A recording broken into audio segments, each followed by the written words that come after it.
Hello, good evening. I think it's evening, late afternoon. Welcome. I'm here with some shady lovers of Daniel Levy. We start with the king of the Levy lovers, Brian Dagul from Tottenham on Tour. Brian, how are you? And do you still love Daniel Levy today? Do you know what? I've been called many things, but king of the Levy lovers is categorically not one of them. Apart from that title you just brought on me, I'm absolutely tickety-boo in life. But when it comes to this bloody football club, I'm ready for war. I'm ready for war. Good. Kuva, how are you? I saw you just having a wonderful dinner. And as Pete said, you got some angel delight waiting for you later. So life is good for you, right? That's right, yeah. Chicken tikka masala and some mandarin segments waiting in the fridge. Can't go wrong with that. Lovely. It's more than we'll spend on transfers. Easy. Let's do the intros first, all right? Let's do some intros first. Pete, you were shoveling some food down your neck as well. As good as tikka masala? I had roast lamb, mate. Pisses all over tikka masala as far as I'm concerned. I agree, mate. Oh, well, I was going to say that could be a debate for later, but apparently not. So, all right, roast lamb. There we go. Roast lamb is the best. Guys, I agree. Guys and girls, first of all, thank you to everyone in the chat. There's 74 of you in the chat already. If you haven't already, before we get going, please smash that like button. Please subscribe to Brian at Tottenham on Tour. Subscribe to Kuva with the three Spurs boys, Kuva and the Kang. Subscribe to Pete at North London Is, and subscribe to Savva at Savva Talks Football on the hunt for 2,500. So, guys, today we're going to talk about all things Enic. And what we're going to do is we're going to take a little walk down, the kind of history lane, so to speak, from when they came in 2001 to what they promised, to what they said, to the managers they've hired, the director of football they've hired, the football ethos that they've adopted and molded over the year. That'll be a short one. And to our transfer strategy and to where we are now. And what's the summary? So let's start. I'll start with you, Kuva. So it's 2001. We've just finished. We finished 9th the year before. George Graham was manager of Tottenham Hotspur. Enic came in. What do you remember? What is it they said? And what was your feeling at the time? We'd gone through a difficult period in the 90s, no doubt about it. I mean, we nearly went out of existence after all. There was a lot of positives to be had from Sugar's era, including some wonderful signings during that period.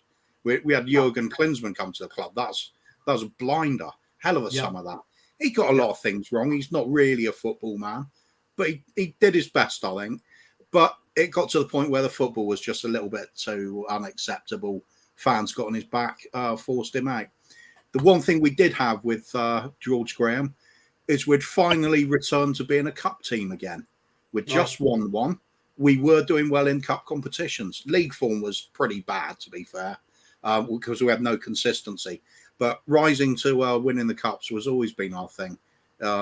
So things weren't that bad. And Levy took over club in a healthy financial position, bought the club for a relatively small amount. If I remember rightly, we were going for we were on an FA Cup run at the time when Levy came in. Semi-final. Yeah. Is that the semi-final where both Spurs and Arsenal went to Old Trafford? Correct. I was there. I couldn't get a hotel and stayed in my mate's car the night before in some shady car park in Manchester. Good times. Yeah, except for the next day, yeah. I won't tell you what happened during the night, but other than that, it was good times. Anyway, the usual happens. What we now become familiar with. There was the big blowout with the manager. And at the time, Levy made a big statement about, the way the Tottenham way and the way the game should be played, and he wanted to appease them. He was one of us, of course.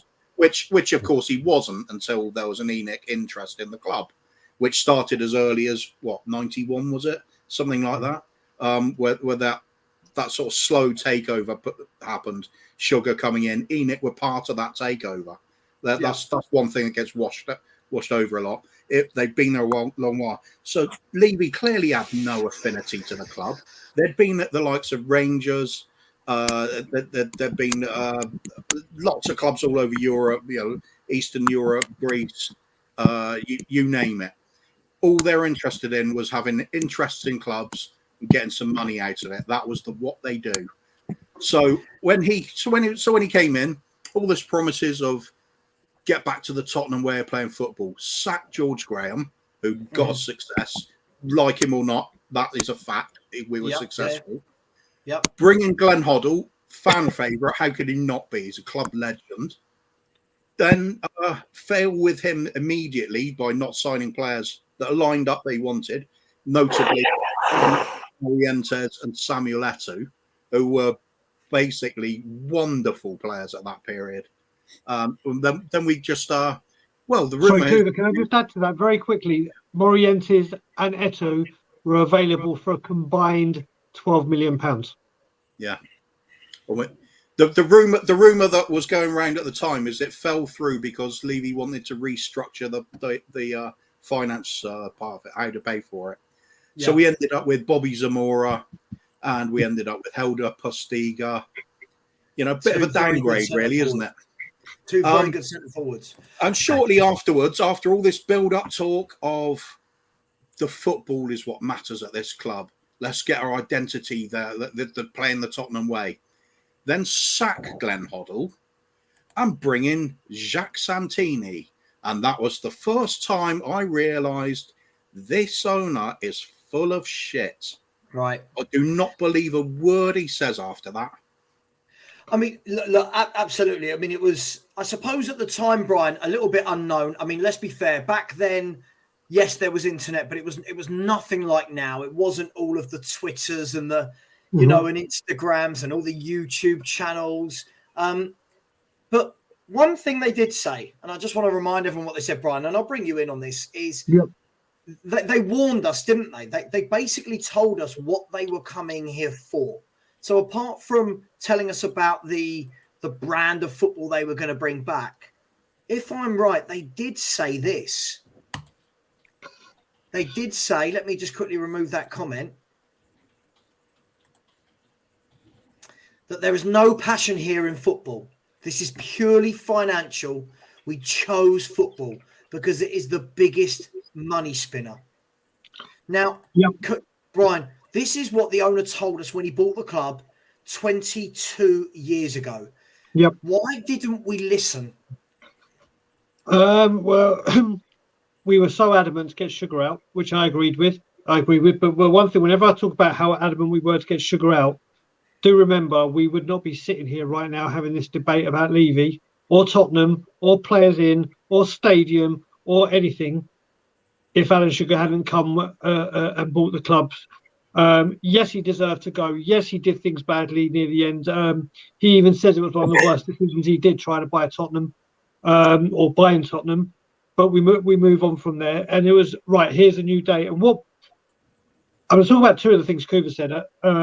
Where it was a great PR stunt by Daniel Levy. It was a great PR stunt. I always say sack the devil to bring in God is what he did. Mm-hmm. Man City comes in, all right, like it's a completely different time. And we're talking vast difference in wealth. Man City come in, who were struggling, a yo-yo team. Their owners come, bang, Robinho. Not in your wildest dreams would Robinho be going to Manchester City up until that day. But bang, there you go. And obviously they've gone that way. But when I didn't realize, it was only once Mourinho got sacked that I realised, wait a minute, this ain't the first time he's done it. You have to go back to the very start. Like Kuva said correctly, we were in a semi-final. Not only were we in a semi-final, we were in a semi-final against the enemy. Right. Who were absolutely flying. And if there's any manager that knows Arsenal and how to handle them and what to do with them, at the time, better than George Graham, maybe Alex Ferguson, but this is before Man U obviously went to become the absolute juggernaut that they are. So he's done it before. That should have been the first thing. Then what I want to talk about is when Kuva mentions about Martin Jol. If you watch Martin, Martin Yole did an interview with We Are Tottenham TV. I can't remember whether it was last season, sometime maybe the season before. A proper, no-holds-barred interview with them.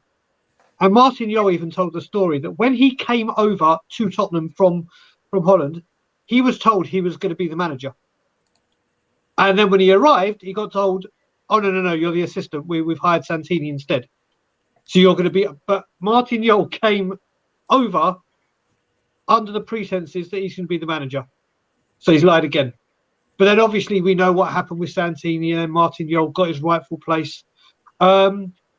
It's just been a 22-year roller coaster based on a stack of lies. It's like playing Jenga with lies, basically.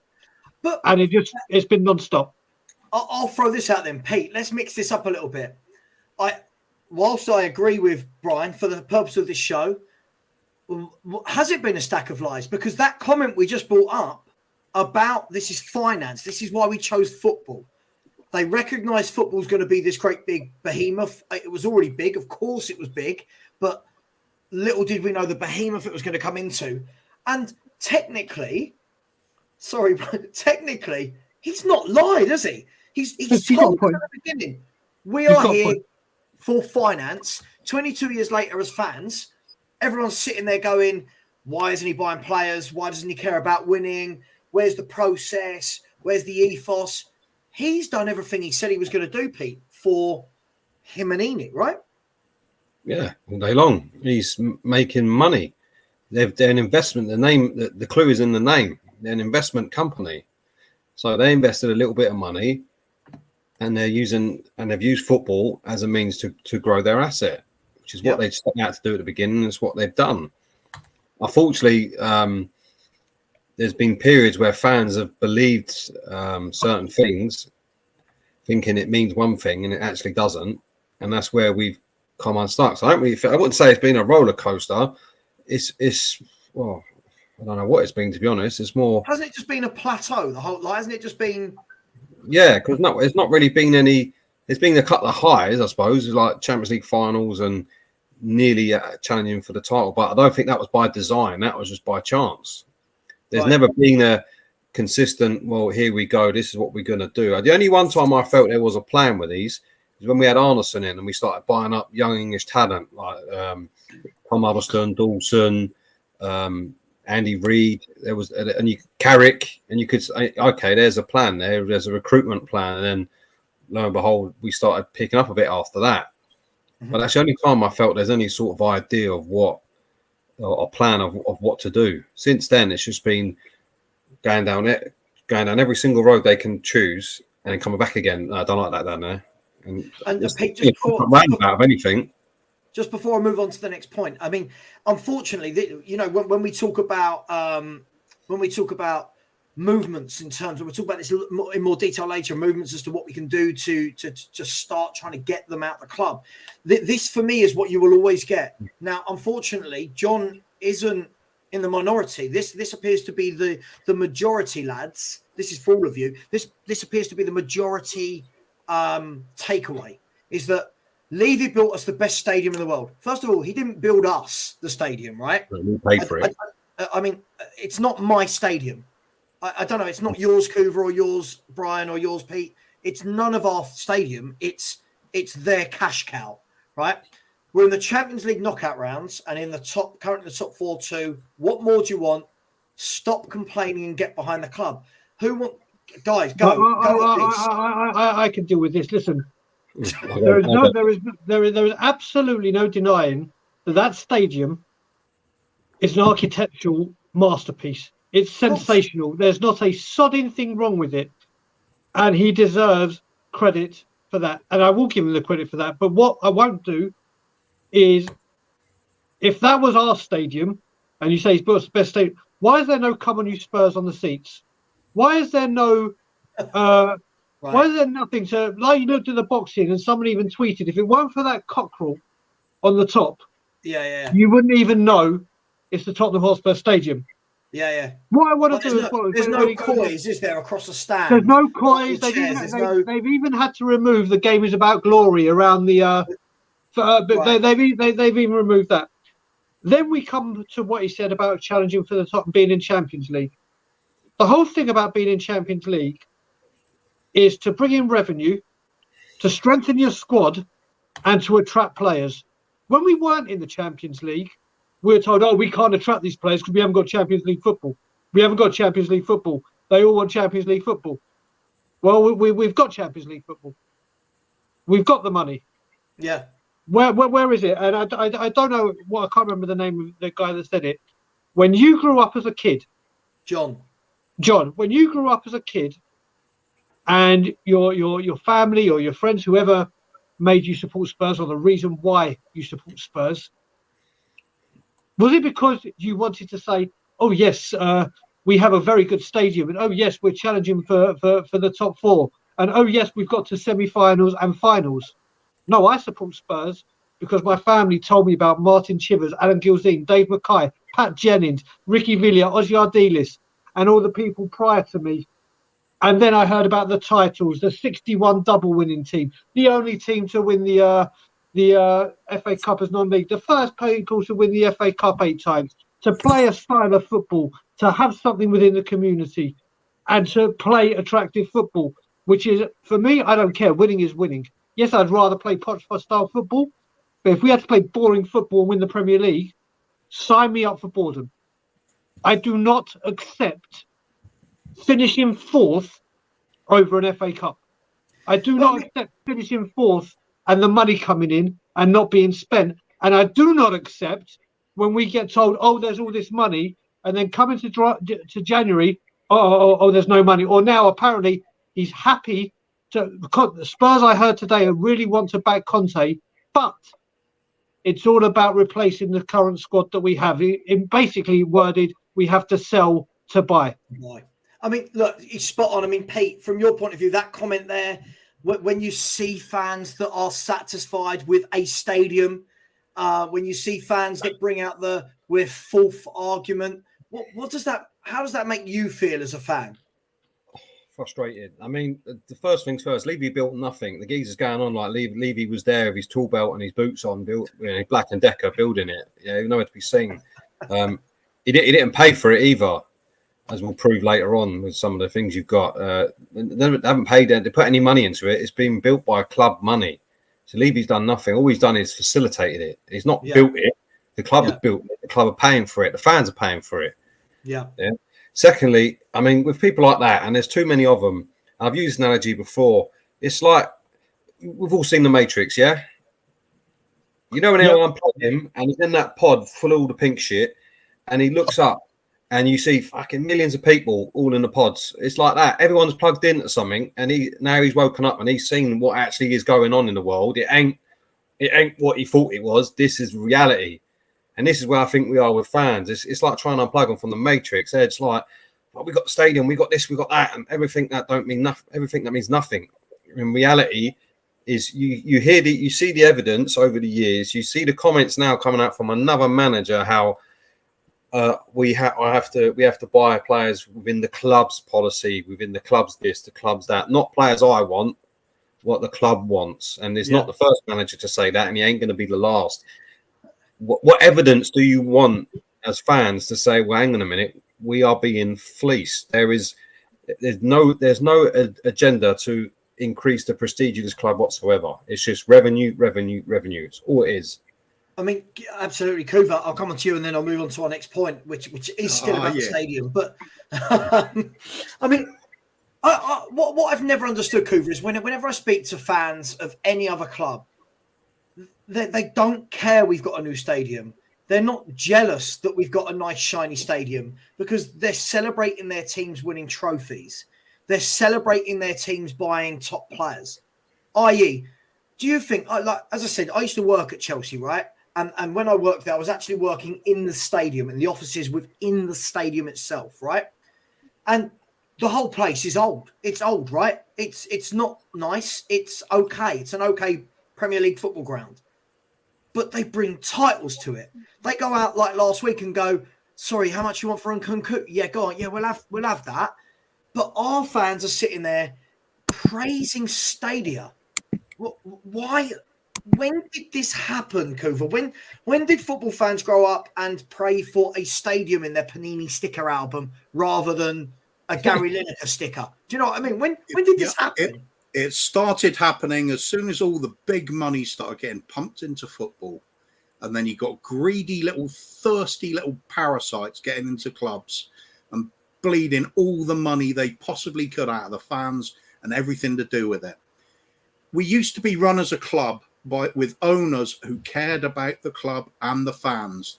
They realised that a lot of us come from a generation of fans within our own families. My dad was a Tottenham supporter. His dad before him was a Tottenham supporter. This runs in the families. It matters. Enjoying what your club's doing and winning things is important. Over the course of time, when it's just come down to the business, you'll get people saying, oh, you can't expect an owner to put his hand in his pocket to fund things at a club. He wouldn't expect you to do that. No, I wouldn't go and I wouldn't go and buy a bloody football club and expect not to do that. That goes part and parcel with it. It's the package of the club.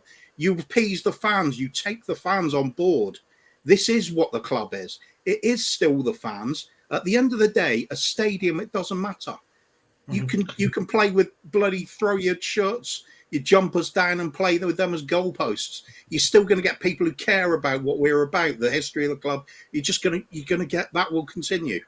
At the moment, all we've got is ways to make money off the pitch and not reinvest it in the team because that is a risk. Enic are good at providing the bricks, the mortar to build a sporting venue, and put on the shows for everything else because it's low risk. If the football goes off, they can still put on shows. They don't give a shit. Yeah. We've got owners who do not care about the club, do not care about the fans. And now we've, due to PR and people blind acceptance of it all, this is the norm. That's just how it is now. Oh, you're living in the past. Yeah, of course I'm living in the past because it was better. Football bloody mattered. It doesn't to some people anymore. Nowadays, there are several people in the community, even on the online community. For them, Spurs is basically a football theme park. They couldn't get like this in anything. Nice meal. Yeah. Like this comment. Look at this. Building a brand new stadium is an achievement. For what? Building a brand new stadium is an achievement if you are, but I don't know who, if you are Mace, right? A company who build things, right? That's a wonderful achievement. As a football fan, right? I've said this a million times before, and Brian, we'll move on to this now because the next part I wanted to talk about. Before you move on to that bit, there's just a comment I wanted to address. And it was from Nick, Barry, Sean, Phil, Grant. They are going to put on a show for you. Nick Collison, who put, they're not going anywhere till they put a bid in, or words to that effect. Now, whereas this is true, obviously a bid's got to come in. It's common sense to. We have to force them to put that club up for sale. If we just sit back and do nothing, they're going to say, "Oh, these pricks that just sit. Look, we are taking the piss out of them," and they're accepting it. So I'm just going to sit here, keep fleecing them, keep putting Yves Bissouma's Newcastle shirt, a game we lost 2-0 or 2, I can't fucking remember, for £1,200 to pay the highest tickets, to pay the highest kits, to watch this fucking dross lie to us. The way that Man U are on the market now. Why? Because the Glazers were absolutely fucking ripped to pieces. Yes, it took a long time. It took a long time. And I don't think we go into January all going fucking crazy and Levy goes all of a sudden, hey, let's sell the club. My dreams don't come true. Agreed. It's constant pressure. Agreed. I mean, look, let's move on to the stadium, guys, because obviously, when we look, we're going to move on to their transfers later, their managers later, their directors of football, strategies, all this kind of stuff. And we've got some graphs and stuff to show people what they have done and what they haven't done. But let's look at the stadium, guys, because this, let's be really, really honest. This is the one thing that without this, I think the whole fan base would realise just how bad they have done as owners. I don't know about you guys. I truly believe that the stadium is a word used more than any time ever in any football club to address how well or how badly a set of owners has done. Now, when they built this stadium, Kuva, we were promised, right? We were told, well, some people believe this, that, you know, we are moving from White Hart Lane, our home for over 100 years. We are moving from White Hart Lane because the only way, Kuva, that we can compete with Man U, with Man City, with Liverpool, with Arsenal, with Chelsea, right? And obviously now with Newcastle, was to move into a stadium to get more revenue, to pay more wages to players, and to attract bigger stars. This is what we were told. Why did so many believe this when people like me, you, Brian, and Pete, sorry to speak for all of us, said all along, you know they're not going to do it. You know, once that stadium is built, there is going to be excuse upon excuse upon excuse as to why we can't. Why did we believe that as a fan base, Kuva? I think, to be fair, there's a lot of the fan base that still have that element of hope in their hearts that things will change. Sure. I get that. I've totally forgiven for it because it's basically having the wool pulled over your eyes by this world-class PR team that we've got. And that is the one part of the club that is working fantastically well, because you wouldn't get away with this bullshit at other clubs. Because they want to win things. And the same with the fan base. There are elements that want to win things, and the hope drives you on. You think, yep, we do it this time. Come on, we're going to do it. Even though part of you might think, we're going to do the same again, aren't we? You just blinker that off. You can't accept it. However, there's also the other element of fans nowadays. I see just couldn't give a shit. It's, you know, we don't sign anyone. Oh, well, never mind. You can't expect everything. We're not Man City. Right, yeah. We're not. We haven't got the money of Newcastle. We spend the same amount of money as Newcastle, but look what they're doing. Yeah. It's not even about the money. It's what we do with it and what the plans are. There's nothing. I don't know who's going to be manager at the end of the season. Does anybody? Of course not. No. No. And we're talking about this. And we're talking about this fantastic January transfer window to supply for the manager that might not even bloody be here. Like the ones for the future, Kuva. And I just want to add with this stadium, I just want to let people know a couple of stats about this as well. I don't know if people know this, but when we were meant to have our first game at that brand new stadium, actually, let's start from the beginning. If Levy said that will be done in 1 year, everyone knew it won't be. This is London, and building something that incredible is always going to take more than a year. Always. If he had said 2 years and had been ready in a year, he'd look like a goddamn genius. Goddamn genius. But no, he tried to get his cock out and be clever. And, we're Tottenham. I'm Daniel Levy. This will get done in 1 year. No. Then, when we were meant to have the Liverpool game as the opening game that season, and then it wasn't ready because of safety issues, do you know what this prick did? First of all, we apologised to the NFL before he apologised to Spurs fans. Then he said he's going to refund, because he had to, the price for the Liverpool tickets. But then he charged them more to watch it at Wembley. Yeah. That's what he does. I'm really sorry. I'm going to give you your money back. But for you to come to Wembley now, you're going to have to give me more money. It's like when you get those gift cards that say 15% off when you spend over £30. Yeah. It's like, okay, so I'm just... That's what this stadium... That's... the NFL, he just loves the NFL. But I mean, this is the key thing, Pete. Let me come to you here. The thing with the stadium is this: we've been in there a while now. Yeah, I'm not saying we've been in there forever. We've been in there a while now. We're starting to post outrageous revenue streams per year at this football club. I think it's well known that we are. Last time I looked, I think it was with the 7th richest football club in world football, and yet nothing's changed, Pete. If anything, I feel like the players we're buying nowadays aren't even as good as the calibre of players we were buying in the White Lane. Bringing in players like Lloris, Vertonghen, Alderweireld, Moussa Dembele, Hong-Min Son, Carl Walker, Kieran Trippier. I feel like I feel like we've all been absolutely lied to And yet some fans, I feel like they're too scared to say, you know what, yeah, they've absolutely lied to us. They're too scared to say, I was wrong about our owners. Do you think that's true? Or do you think it's coming? Are the big name players coming? No. With how many managers want to... We've brought in managers that like dealing with big name players, and we've not, and neither one of them got one big name player. Like the closest we come to it was a half fucked Gareth Bale that the Jose didn't even want in the first place. Yeah, so it's never coming. And you hear Conte's latest comments. We after young players on low salaries. Now we have the one of the, I think he's not the lowest wage percentage to turnover in the league.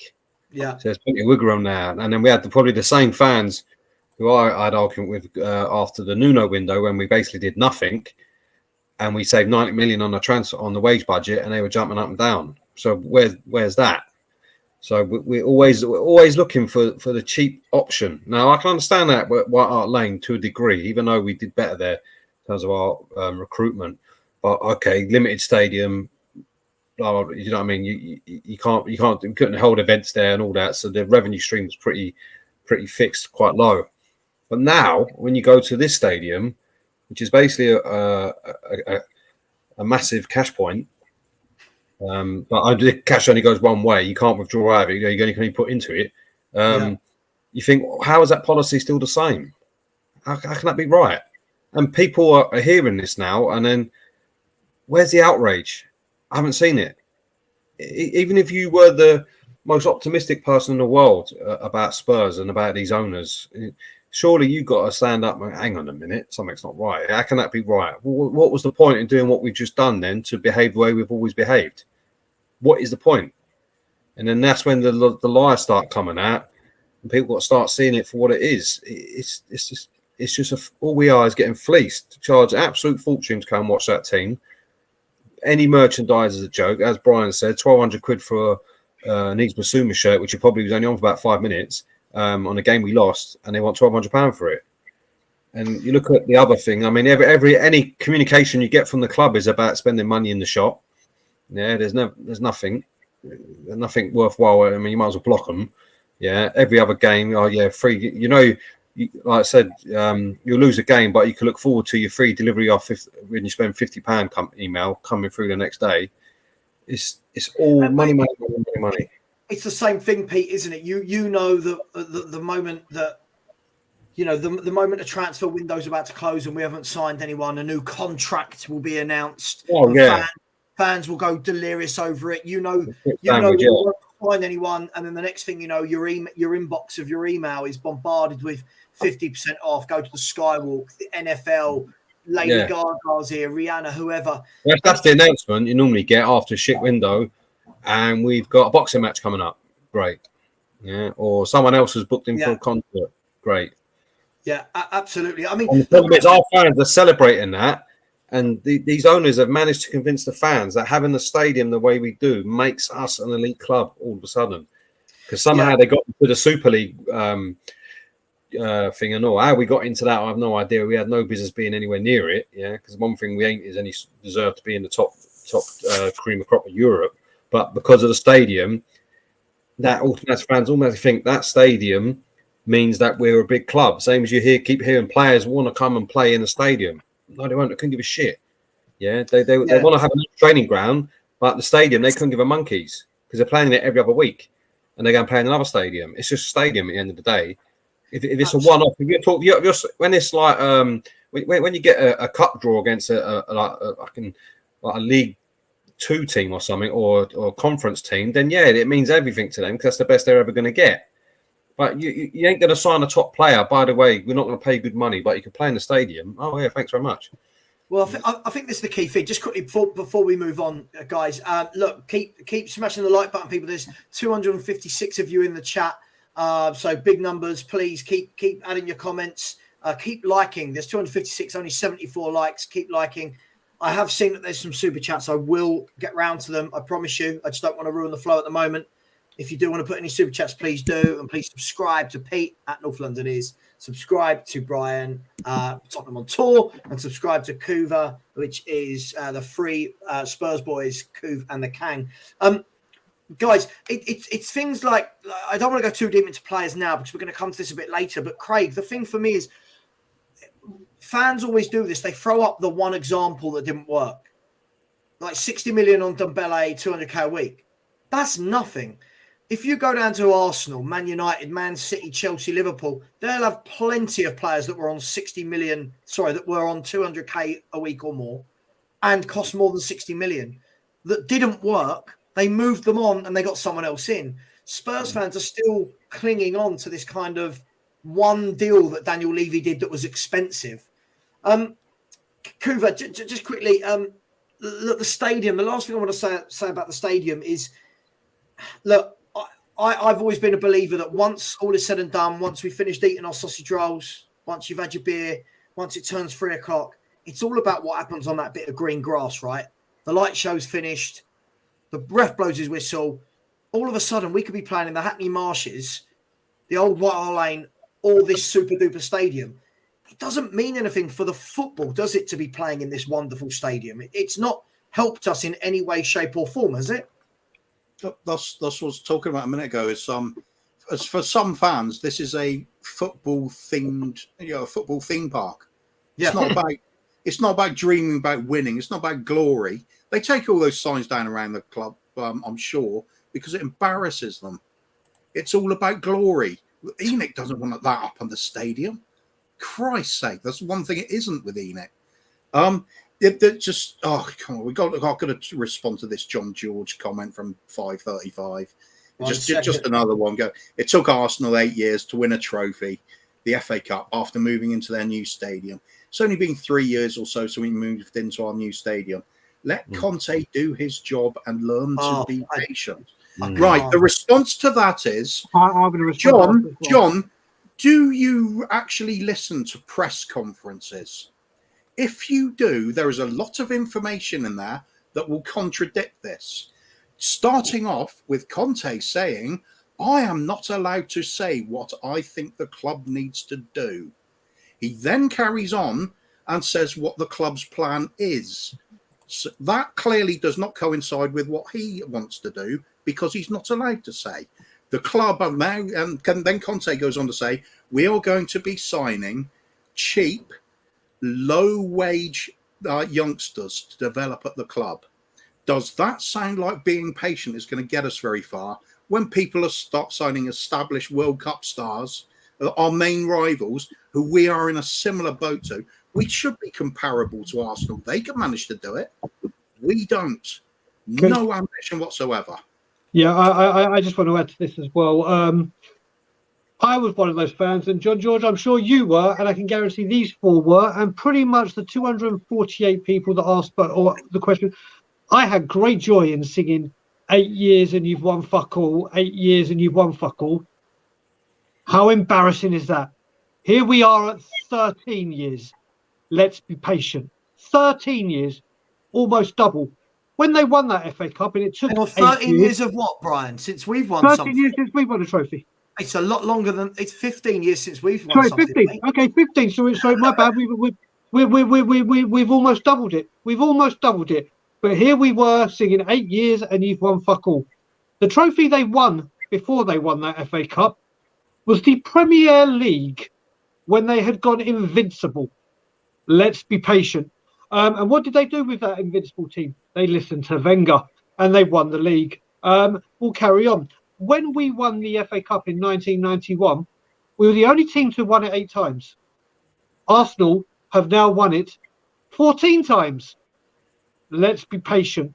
When Arsene Wenger moved into the Emirates, Arsene Wenger said, because he was the Kroenke's mouthpiece, this is going to take a shitload of time to pay this stadium off. And to do so, we are going to have to sell our big stars. We will bring players in, but we're going to have to sell our big stars. 20 years of constantly finishing in the top 4. But let's be patient. Anything you want to look at, give Conte time. Let's be patient. Let's give Jose time. Let's be patient. Let's give Poch time. Let's be patient. Let's give AVB time. Let's be patient. Let's give Harry Redknapp time. Let's be patient. Let's give Martin Yole time. Let's be patient. Right, My patience is gone. Can I just quickly add on to this as well? I think when we talk about the patience piece, you've got a manager that hasn't signed a contract who looks like he's not going to be patient with it because, guys, I don't want to break this to you. And I know you've all been living under a rock for the last 15 years that Conte's been managing, but Conte's not a project manager. Conte's a manager that wins when you give him the tools. So all of this belief, Brian, that, oh, Conte will be here for 4 years, he'll build this super duper team and we'll challenge. I don't understand it. I'm sick of being told about patience. Well, the next manager will go, when Conte leaves, John George will come in here and go, let's give manager X patience. Right. He won't get back. Let's give him patience. Let's give him patience. We've given someone enough patience for 22 years. And we've got fuck all as a footballing team to show for it. Oh, apart from our Carabao Worthington Cup or whatever it was called back then. I mean, just before we move on, has anyone got anything else they want to add on the stadium side of things? Yeah. Yeah. I mean, what John fails to forget is that when Arsenal open their stadium, they could say be patient because they can only pay it off with their match day revenue. Now, we built a stadium that is supplemented by other events. So we've got that to pay that to sort of where you're paying that debt off. We've then got a whole new revenue stream from the stadium as well as the football. So you can't compare the two. And it's a completely different time. And the interest on the stadium is peanuts. Like what we're paying off on the stadium is a mortgage. Yeah, that doesn't mean you shouldn't be operating at a better level with the revenue you got now. It's just fans like that's a problem. You've got fans like that who always want to. It's always making excuses for these owners, and you think, why do you follow football if you keep making excuses for owners? What? It's like I've never known such an abusive relationship where they keep going back. It's like every day you go home. Like if you're a woman, you go home, your husband knocks you straight out as soon as you walk through the door, and then you go back the next day for another slap. Do you know what I mean? It's constant. You think, at what point have you got to go? Hang on a minute. It's got to change. I just want to add one thing, Savva, very, very, very quickly. I forgot to add it in my little rant with that. When I was saying about Arsene Wenger said our stars are going to be sold, we got told, don't worry, by the great man himself, Mr. Parasite, Mr. I lie when I fucking move my mouth.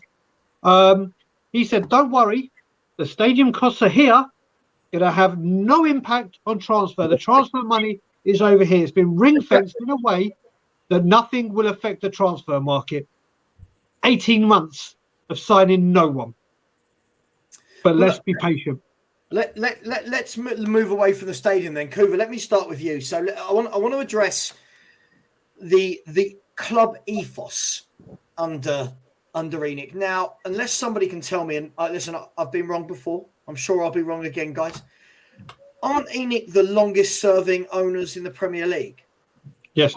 I can't think of anyone who's been there longer unless anyone else can. I mean, Arsenal have changed, United have changed, Liverpool, Chelsea, Everton have, Palace, Newcastle, Fulham. Yeah, right. So we'll go with that, right? Now, what I would like to think, guys, it's the same thing I always say about Southgate being the England manager, right? And hear me out on this. I think that if you've been a manager anywhere for 6.5, 7 years, I would like to think within that time, you've now created an ethos. You've now created a style, a way of playing that everyone comes into your camp, joins in, learns it, and adapts. This is where Spurs should be after 22 years of ownership by the same company. But Kuva, in that time, Tottenham Hotspur have had 6 different directors of football. I don't want to get into an argument about what their title was, technical director and this and that. And directors of football. I favour dickhead for a few of them. So we're looking at, and I'll always forget a few of these. We're looking at Baldini, Camoli, Mitchell, Paratici, Hitchin, and Arneson. There you go. There's the 6. So straight away, Kuva, that tells me you've got 6 different people over a 22-year period that will all have a different ethos, on the strategy of the club, what players we need to buy. Now, top that with this, Kuva. I'm going to bring something onto the screen here, and hopefully you can all see this. Oh, yeah. Oh, Okay. I'll try it. Okay. If you can see this, hang on, let me just get rid of that comment. This is every manager they have hired since they've been here. Now, I'm not going to count, just to be nice to the members, because I don't think it's right. I'm not going to count anyone that was an interim, right? I don't think it's right to count Clive Allen, Inglethorpe, Pleat, and Mason. So Conte is their 12th permanent manager. So you've had six different directors of football, chief scout, whatever you want to call them. 12 different managers, one consistent owner. What has that meant for us over the years, Kuva, in terms of a strategy of football and the any ethos or plan that we have on any culture? I know there's a lot of layers to that onion, but what's this meant with the constant change? We have no plan. We that is the plan, to not have one. There's nobody can tell me what the next manager is going to be, what the players' style is going to be of the team. Nothing. Are we going to go for youth at that point, like we're told, or are we going to be going for a different plan by an established stars? Nah, probably not. But there's no set way of play, no identity, and then we get told bullshit about DNA of the club. What is the DNA of the club under Enic? The DNA of the club is not win things and keep firing the manager. That's it. That's the only consistent things. Because Kuva, just to add into this for you to discuss, if that's okay, is when you look at this list of managers, right? Let me remove this current comment. You've got Hoddle, who was very much a pass and go manager. You know, somebody who liked possession and wanted them to play the right way. You got Santini. Sorry. I'll talk it a little bit with Hoddle as well. Also technical. He knew what technical players were, and he showed with England that he knows what it's about at big tournaments as well. Yep, absolutely. He was very unlucky not to go further with England. But then you've got Santini, who we don't even know. You've got Juande Ramos, who had great success elsewhere, came here, had a lot Again, of... I feel like we should break it down a little bit more, mate, if we can.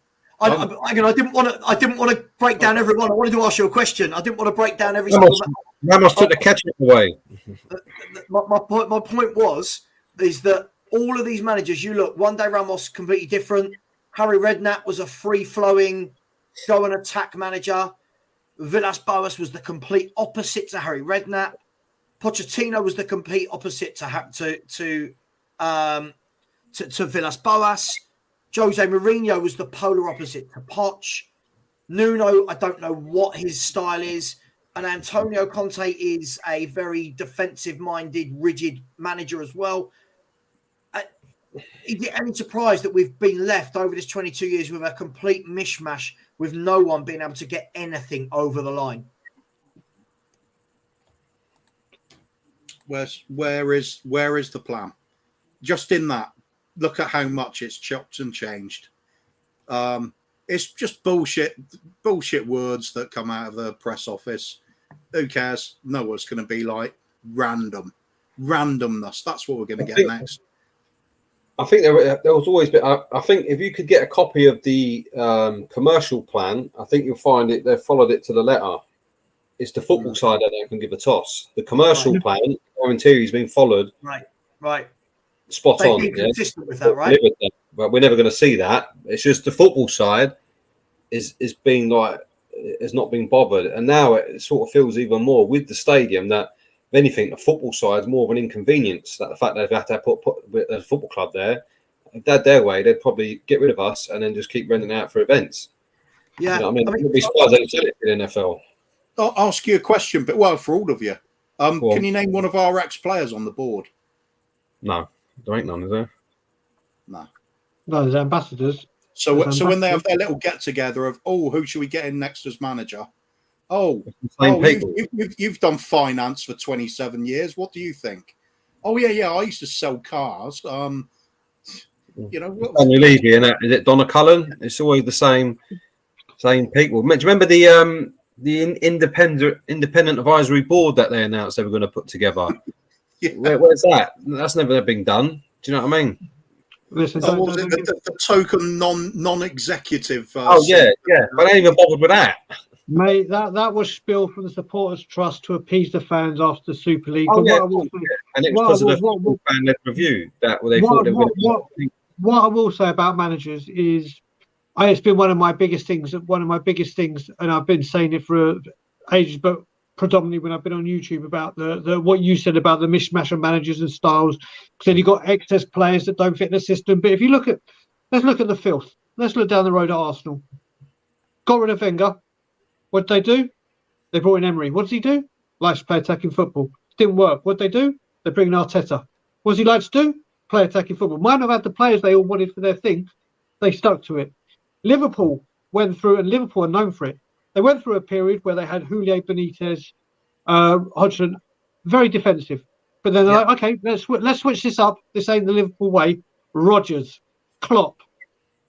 There's something going that they're like, right, we're going to bring a manager in where we've got this nucleus of players that play this style of football, or this is what we want Liverpool to be. This is what we see Liverpool being. Right. Whereas us, we're a defensive, counter-attacking, holding, pressing, sit back, squeezing, offensive, wing backs when we don't play wing backs. Let's convert right backs into wing backs and strikers into wingers and this into that. We have, but let's carry on. There is no structure. Like you can guarantee when they say the chairman's having inputs in things and do you reckon any of these managers go in and go, Daniel, by the way, I think we can boost our economic wealth and our and have a pie chart and presentations on how to run the business? No, because they're not business people. But they just chop and choose. It's basically whoever is available and they don't have to pay money for. You see clubs that go, that will break. Graham Potter at Chelsea. That's who they wanted. Brighton, we want him. Okay, what's the release fee? Bang, there you go. Oh, look, he's within a day, we go 75 days and go through every single manager under the goddamn planet to end up with Nuno, who left Wolves at the end of the season.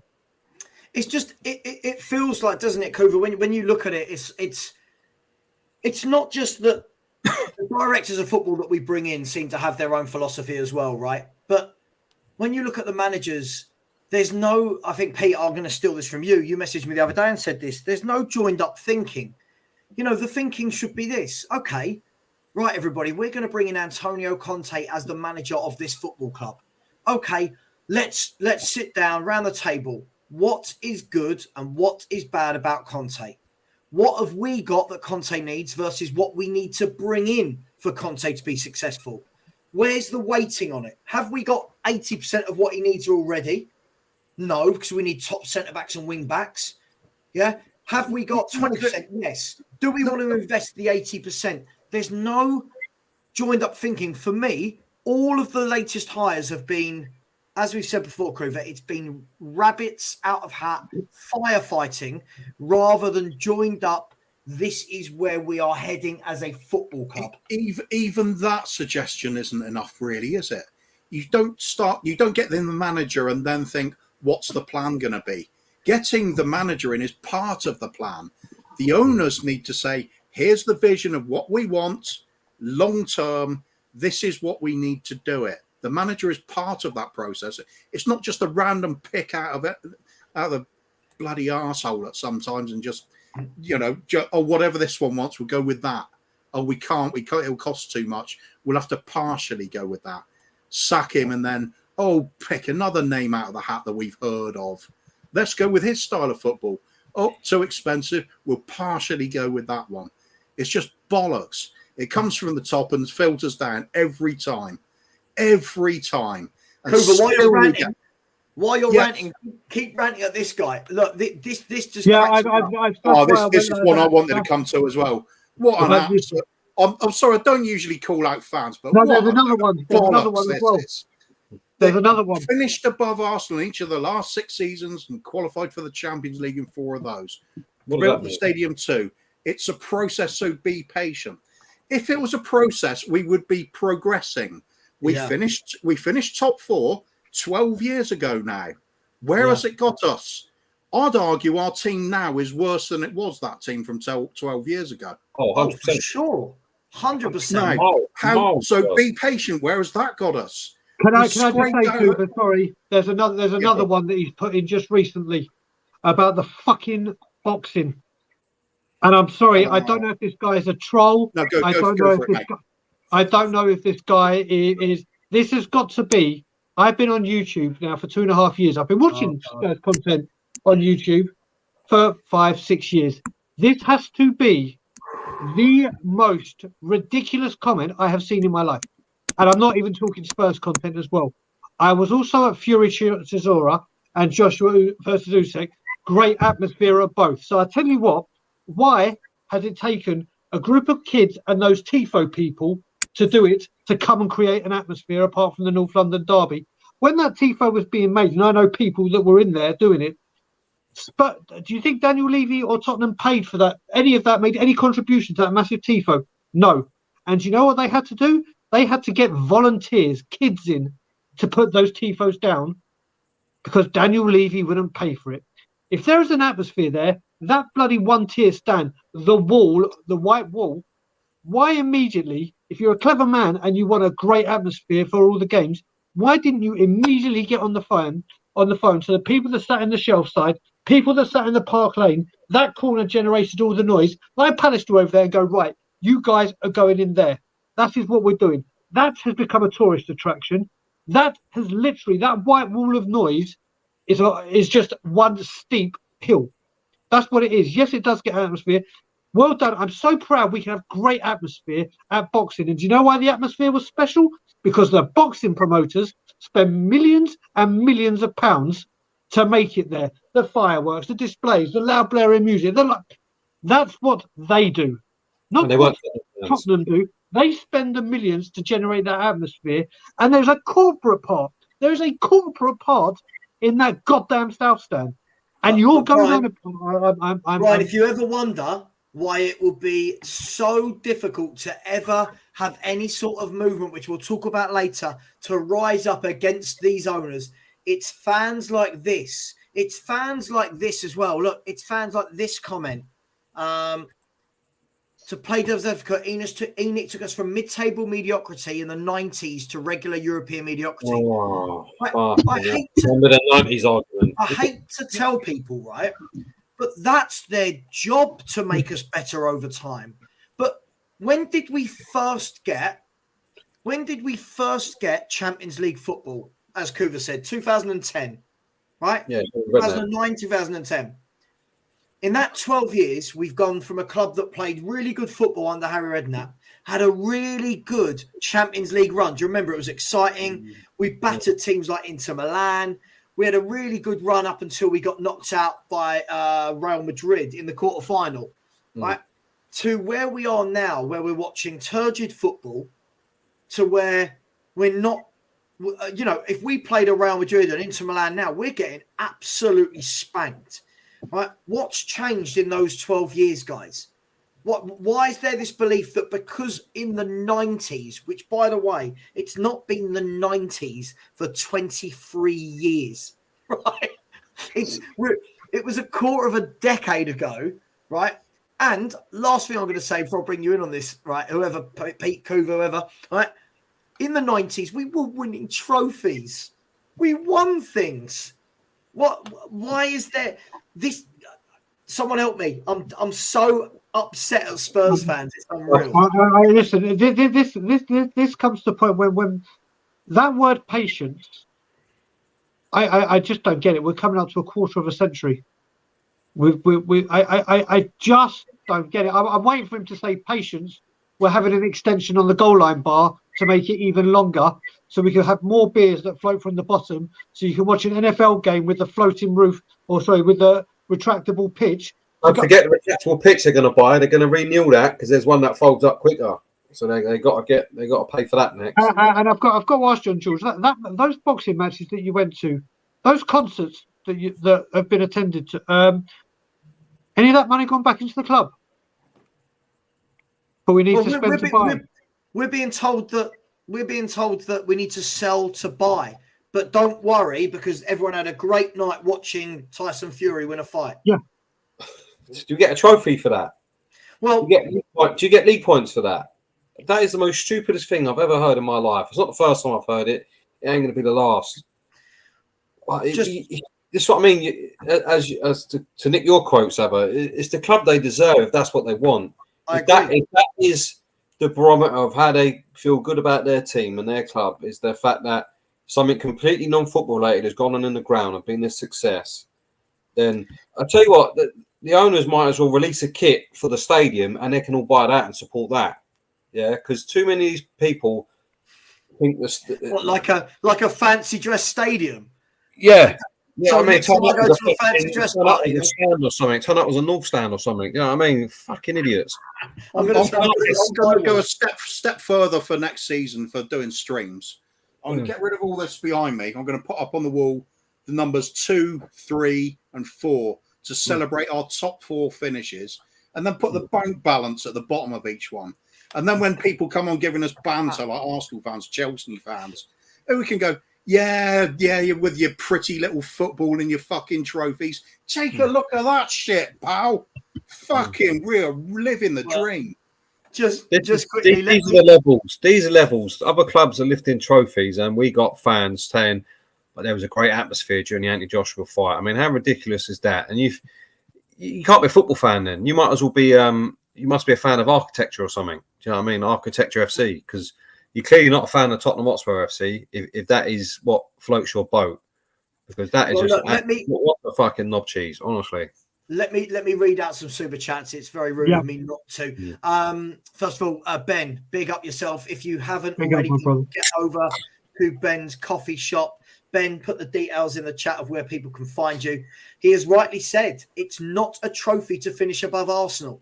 This mentality of being happy about finishing above them is utterly embarrassing. I want to. That's a lot of good last week, isn't it?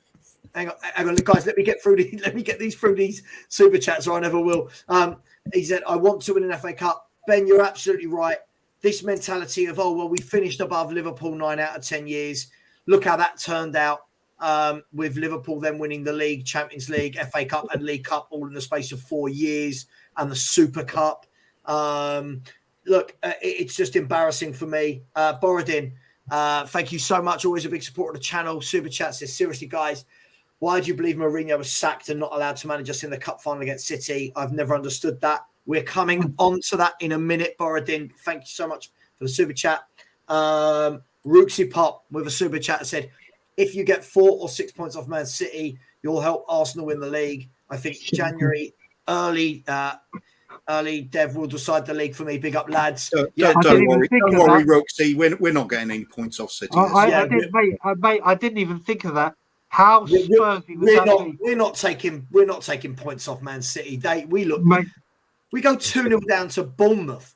What do you think Erling Haaland's going to do to us? Fucking hell, he's going to be triple captain that week, I'll tell you. Oh, God, for sure. Yeah. Wolves, Finland. I think it's Finland. Correct me. It is Wolves, Finland. Thank you so much for the super chat. Didn't say anything, just supporting. And we will debate this later. Tony Rodriguez, thank you so much for the super chat. Tony, and thank you for becoming a channel member today. We will discuss Leave Your Sugar shortly. Lastly, not least, before we move on, guys, please subscribe to everyone in the channel. Please smash that like button. There's 281 of you and only 106 likes. That's nearly a third. And before I run out of breath, please help me. I need 41 more subscribers to get to the 2,500 mark. So please help with that. Can I just quickly add something? Someone on it. But if anyone's ever in any doubt over the duplicity of these owners, is that they normally release their financial statements in November, but because it's going to show record revenue, they're going to wait till after the January transfer window to release it. Yeah, because they know fans will be going, we'll spend the money, all that sort of shit. You even may get a chance to spend some money in the ground. I doubt it, but you never know if they put that statement out showing that there's money in the club. So that shows you how duplicitous they are. We can't have that coming out. We'll wait till after we can't spend record revenue, but there's no money for transfers yet. Both are correct, apparently. You know what I mean? You can imagine what there's going to be in that statement, the money in there. But that just shows you the type of people we're dealing with as owners, and people still want to back them. Right. Well, look, guys, let's move on then. Let's have a look at some numbers, shall we? Numbers are always fun. Guys, if I do miss any chats in the comments, apologies. I've never had the chat box go as mad as this. So thank you. Just quickly, Spurs ideology has said to continue playing devil's advocate. Question to Savva: how many trophies did we win in the Premier League era pre-Enic? 1. Laugh out loud, Savva. You create straw man arguments.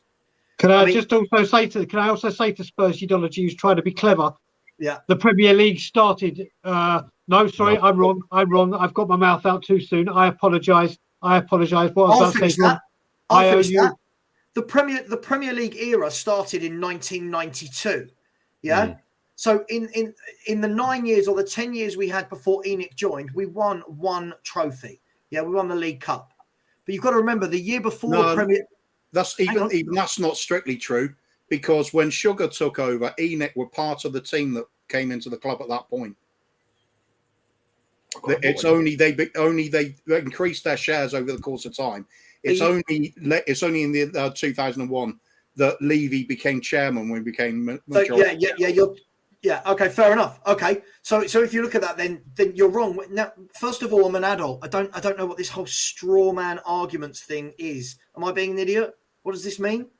No, I think he's trying to say basically you're just doing very, very one-sided, easy. Look, it's 22 years. Spursy ideology, right? Let me create an argument for you then. The 20 years previous to Enic, 5 trophies, 2 European trophies, 2 FA Cups and a League Cup. The 22 years since, 1 League Cup. When you're talking about straw man arguments, it's fans like you. Yeah, it's fans like you. I'll say this right loud. You can unsubscribe, whatever. You are what is wrong with the Tottenham fan base. Yeah, you have the football club you deserve.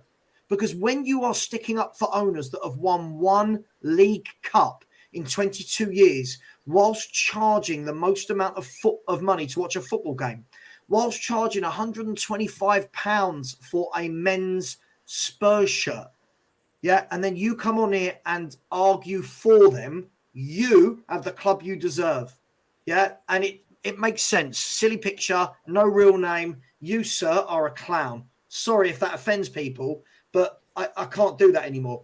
Right, guys. Also, I just want to add with that. I just want to add just one thing. Going back to this patience word, you do realise that 2010 to 2019, 20, whatever you want to say, was the first decade for this club that has not won a trophy. So there's not one. That's the first decade we've just entered. But be patient, because there's another 8 years left of this one. So who knows? It may change. But the facts keep rolling off. Look, at the end of the day, all I know is this, right? All I know is this is the club's worst ever trophy drought since, is it 1940? Something like that, yeah. This is our worst ever trophy drought, right? And grown men and women crow about a stadium, right? Whilst my mates down the pub are talking to me about FA Cups, leagues, Champions Leagues, Europa Leagues, I don't understand. We have what we deserve. Look, let's have a look at some of these facts, shall we? Bear with me 1 second. Here we go. Right. So sorry, Savva, can I just quickly respond to Spurs ideology, because he's calling me out saying it's bollocks. Yeah, go for it. Who was chairman of Tottenham in 1997? Alan Sugar, wasn't it? Yeah, it was Alan Sugar, wasn't it? Same year that Enic bought 29% of Spurs shares. They were in before they took over as chairman. So, ideology, perhaps have a look at some words and numbers. They mean something. Listen, dude, you've got the club you deserve. You've got, mate. If I'm talking about the 80s, listen. How can I compare Enic to previous owners? 20 years before them, 5 trophies. 22 years with them, 1 trophy. I don't know. Look, worst trophy drought in over 70 years. Yeah, you have the club you deserve. Let's look at this, guys. Let's look at a few things. Let's see how much Daniel Levy and Enic love this football club, shall we? We'll start with this one. Let me remove this comment. So this is our gross spend in the last 5 years. Right now, this was going up to last year. I mean, look, Pete, take this away from me, Pete. What's the biggest headline here for you? We see Tottenham down there in what 1, 2, 3, 4, 5, 6, 7, 8. What's the biggest headline in this graph for you? Well, look at it. Leicester spent more money. Everton spent more money. All right, you couldn't say the other 5 and above should be spending more money, but should Everton be spending that much more money than us? I don't think so. Should Leicester? Definitely not. How? And you can imagine the money that we get charged compared to them. We get charged more than them. Yeah, yet we're not spending nowhere near it. Where's the value for money in that? And this is only gross spend. Obviously, net spend probably even less. Yeah. And isn't it worrying then that even when you look at this, look how far behind Arsenal we are, our rivals. Yeah. If we're going to go there, the numbers are quite small. We're 220 million behind Arsenal in a 5-year period. Our match day revenue is bigger than a lot of them other clubs as well. We take more money. Be careful what you say here, because you're loading the gun for people to say, "Oh yeah, but COVID came in." Well, it makes me laugh. We're the only club that COVID applied to, because every other club must not have had COVID because they still exactly. That's the biggest argument I've ever heard in my life. COVID. I mean, Kuva, when you look at this, I mean, just spent a little bit more than West Ham and Villa, who have spent in that time. How much of that time were Villa in the Championship? Do you know what I mean?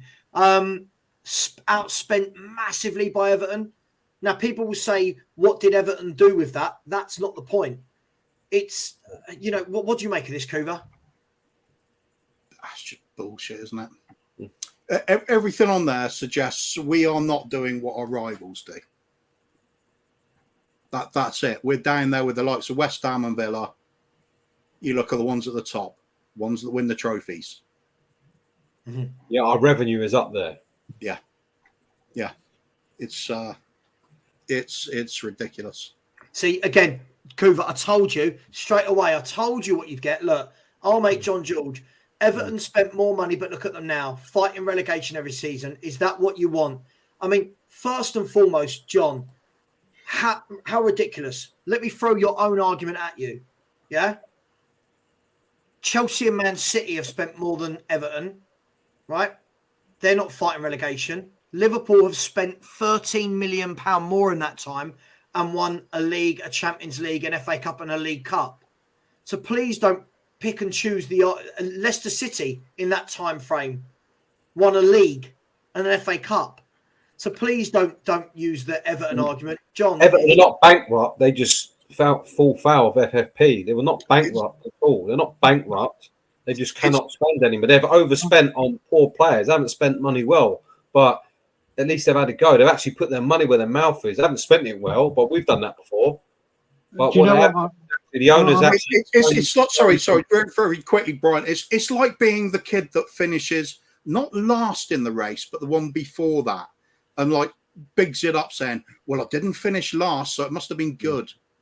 It's not what happened. It's what should have happened. Everton have done things far worse than us, no doubt about it.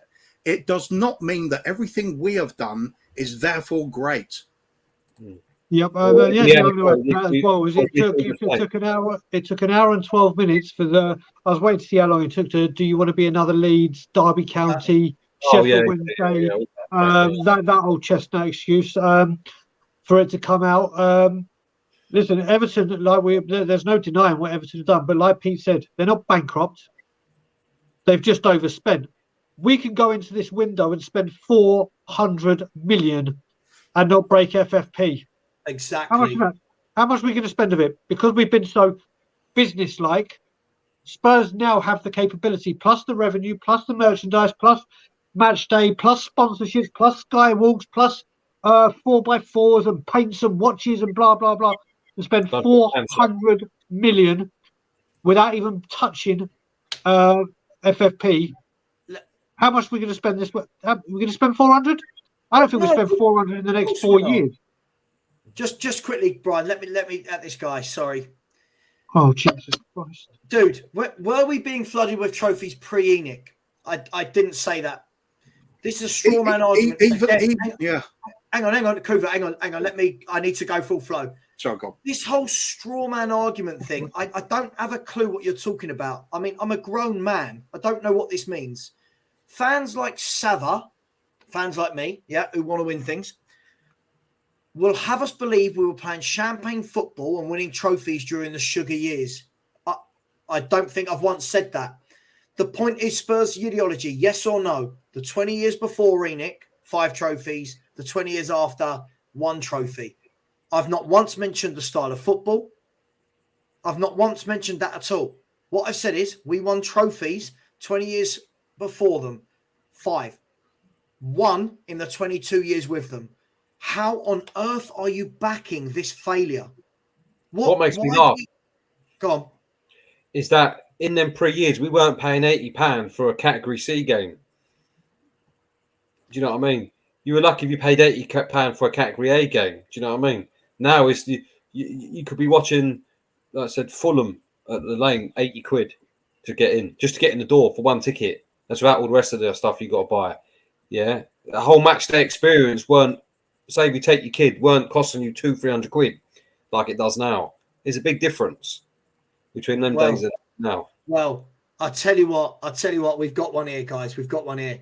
I always love this bit about the straw man stuff. If he doesn't agree with you, big word.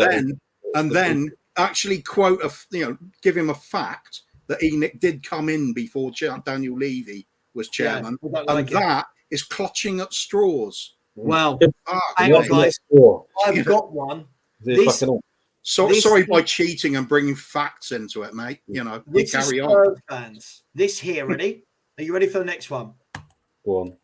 Shakhtar has rejected Arsenal's offer of 42 million plus 20 million add-ons for Mudryk. They're asking for 95 million. Is that what you want for Spurs? Right. Kuva, let's break this down. First and foremost, oh no, a top football club put in a bid for a top player. Is that what I want for my club? Yes. Yeah. Yes. They're saying the asking price is 95 million. Claude, you weren't born yesterday. We all know how transfers work, right? These two clubs will play a game. Arsenal go in at 42 million. Shakhtar say, oh, we want the same as what Man City got for Grealish, right? You know they'll meet somewhere in the middle. They'll put some sort of structure together with add-ons, number of goals, number of appearances, etc. Why would I not want that for Spurs, Claude? Why would I not want Spurs to sign one of the hottest properties across Europe? Why has everything got to be an extreme all the time? It's like you either got to be like we are now, or you got to go to some far extreme where is that what you want us paying £95 million for a player that might not be worth? No, there's plenty of room in between there. Why has everything got to be people got to dig out the most extreme version of what may happen and go, well, if we do something different, that is what's going to happen. It's fucking bizarre. What's wrong with these people? This is true from John. He said Champions League, we got how many times in 5 years Arsenal got, in 5 years Arsenal got, but Arsenal was spending and building great things. If you're a Spurs fan and that don't hurt, you're not a Spurs fan. This is the thing for me, guys. When were Arsenal last in the Champions League? And look how they're acting. Yeah, they're spending money like a Champions League club. Let's be honest. Do you know why they're spending? Because thousands upon thousands of Arsenal fans protested, especially at the Super League, venomously about the owners and what they wanted to do. Now, Kroenke brought his son in, Josh, who's been there, may not be a footballing brain, may not be a footballing person, but he has been there to be the go-between. They spent money, and what has happened is you look at people like with Arteta, players on 350 grand a week, both Ozil and Aubameyang, started causing issues. And what did Mikel Arteta say to Josh and to the Kroenkes? They're bad influences. I don't want them in the club. They're training there. Get them out of the club. And they're like, well, did they say, whoa? We've just given them a contract for 350 grand. You've got to utilise these players. They've got to stay. No, they're like, Arteta, we'll do this, but it falls on your head. They have both gone out of the club. Didn't get hardly any money for them. They have spent millions on those players, but they listened to the manager and got rid. What's more and more impressive is that you watch the documentary and everyone at that club is on the same wavelength. They're all on the same thing. The owner, who's Stan Kroenke's son, you got Edu, and then you got Arteta. All of them on the same wavelength. The joined up thinking is there. They all want the same thing. They've all got the same agenda. There's not Daniel Levy might like a certain player, Paratici wants a certain player, and then Conte wants a certain player, and then you end up getting neither. They have got a joined up way of working at that club, and look at what it's reaping rewards. And we are too busy as fans still celebrating, pipping them to fourth last year, squeezing past them. I guarantee you, they're not so bothered about it. Fans still can't get their hand out of their trousers. They're still stuck there that long. I guarantee you, Arsenal fans ain't worried about it anymore. It hurt at the time, but now they don't give a shit. Hey, Brian, I'll come to you in one sec. I know you want to bring something up. Just quickly, Claude, when we're talking about these players at average, Bale was a top player. Let's be really honest, right? Football has moved on, right? If Gareth Bale was Gareth Bale from when we sold him in this market, Gareth Bale's going for 150, 175 million. Gareth Bale's are one-offs. There's not Gareth Bale sold every window. The point is this, Claude. Nowadays, if you want your man, you pay. Yeah? And when we're talking average, that just tells me you've not seen Mudryk play. This guy is a game changer. And if Arsenal... Hang on one second, Pete. If Arsenal get him, let's not do the thing Spurs fans always do where we belittle other clubs buying top players. If Arsenal get this bloke, I will be 1, jealous, 2, in awe of them, and 3, fearful for where that leaves us as a club moving forward versus what they're doing. Because, Brian, the key thing here for me is if Arsenal, they've gone out and got Gabriel Jesus, Zinchenko, Zaliba's quality. Yeah. Odegaard looks like he's turning into a proper quality player. You then add Mudryk and other players around the world go, Martinelli. Hang on, they're building something there. They're doing something. But our fans want to call players like Mudryk average. That's where we're at, Brian. You've got it here. I'm going to bring up a few of his comments because this guy's either a pay Levy bot or something. Because you've got Grievance FC. I'm going to tackle a few of them. Without Levy, you would be mid-table complainers. Right. First of all, before Levy, we knew what we were. We knew that beating Arsenal and going on a good cup run was a great season for us. We then got taken over and got told a load of things that are going to happen. Got told a load of things that were going to happen, which have failed to materialise. Then he goes on. There's another one where he says, Levy is a top-class investor. That's the issue. He's an investor in property, in building, in infrastructure. We are a football team.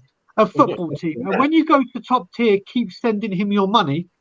He has not got a single penny from me since the summer we didn't sign anyone, which became the season we didn't sign anyone. Levy does not own the fans. Unfortunately, we have a load of people that swallow everything he says, and that can't be denied. But there is an uprising.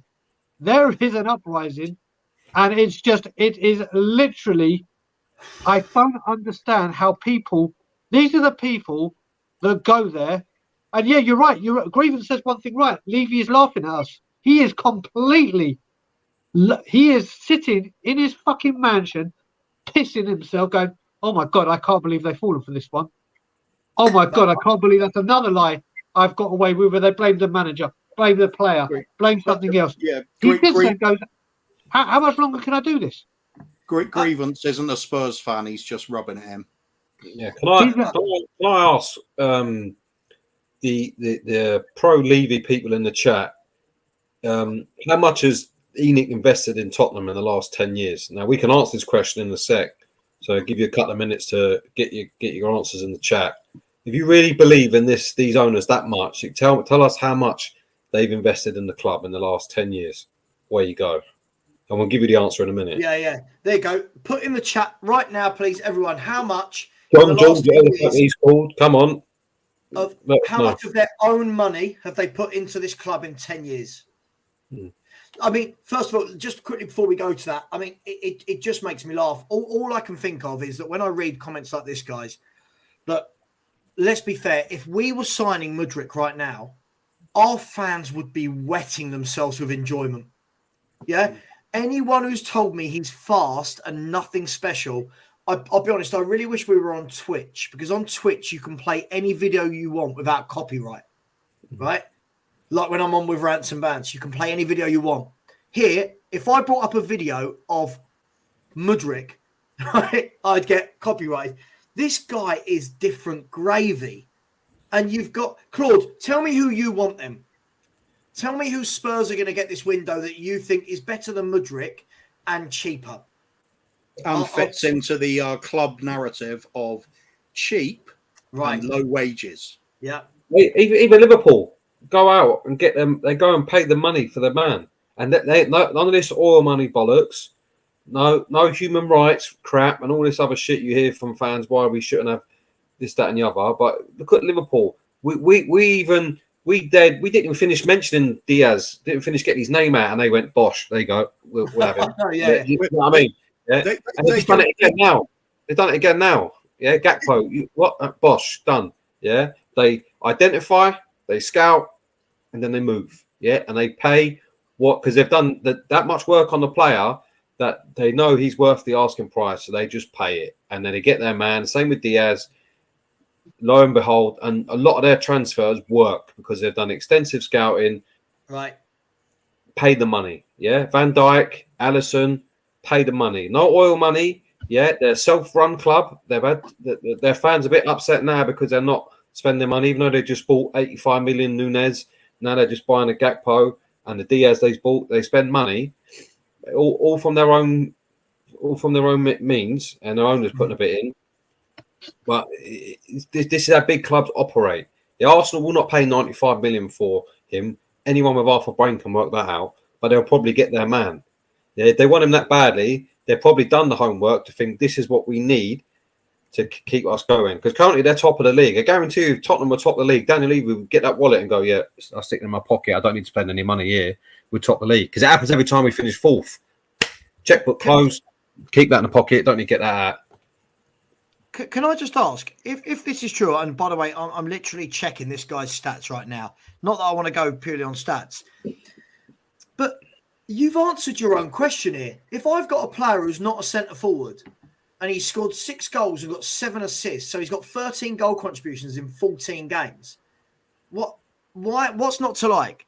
This year, just to add on that very quickly, if those 2 red cards are straight red cards, you could take 14 starts out of that. That goes down to 8. Yeah, absolutely. Look, so we had a few comments there, Pete, about how much was spent. We had anything from 100 million through to. Who said 100 million?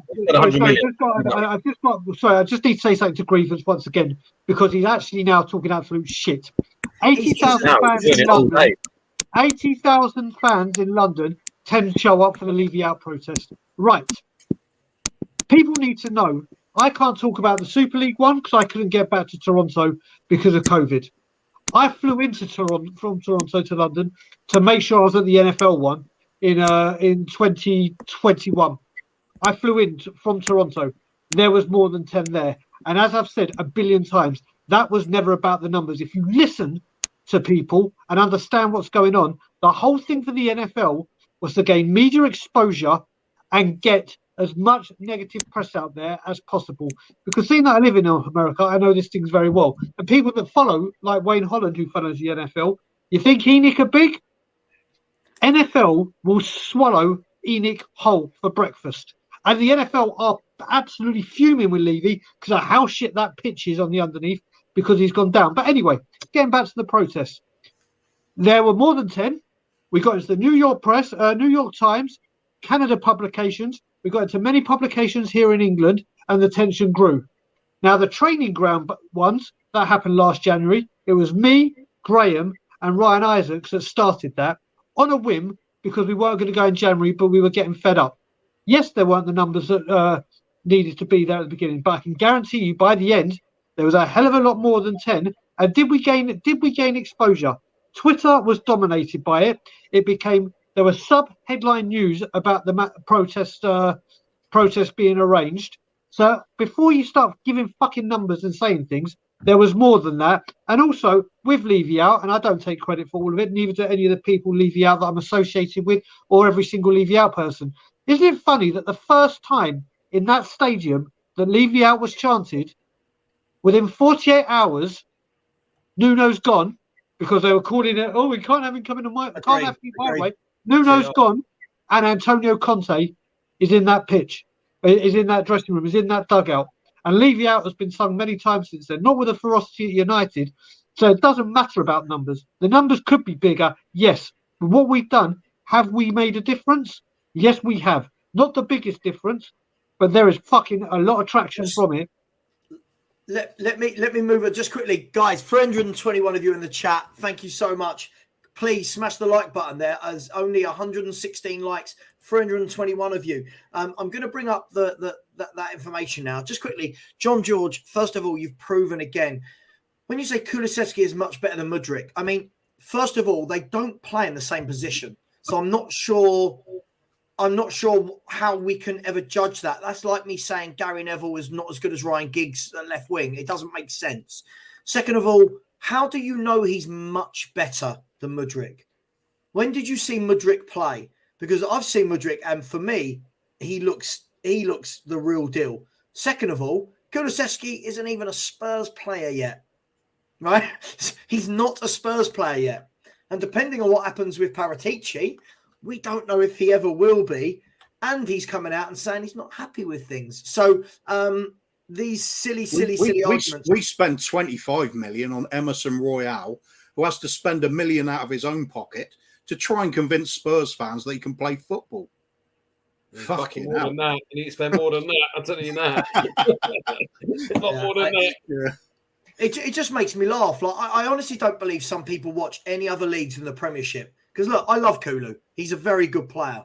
But, you know, when I see other clubs signing top players, all our fans care about is, this guy cost half. All right. This guy's playing in a team that can't beat Brentford, go 2-0 down to Bournemouth, etc., etc. One, if he joins, will be joining a team top of the table and playing fantastic football. Let's bring up that banner you were talking about, Pete. So let me just check, see if I get the right one. It is not that one. It is this one. Hang on, let me just remove this comment. Sorry. I did see the picture, by the way.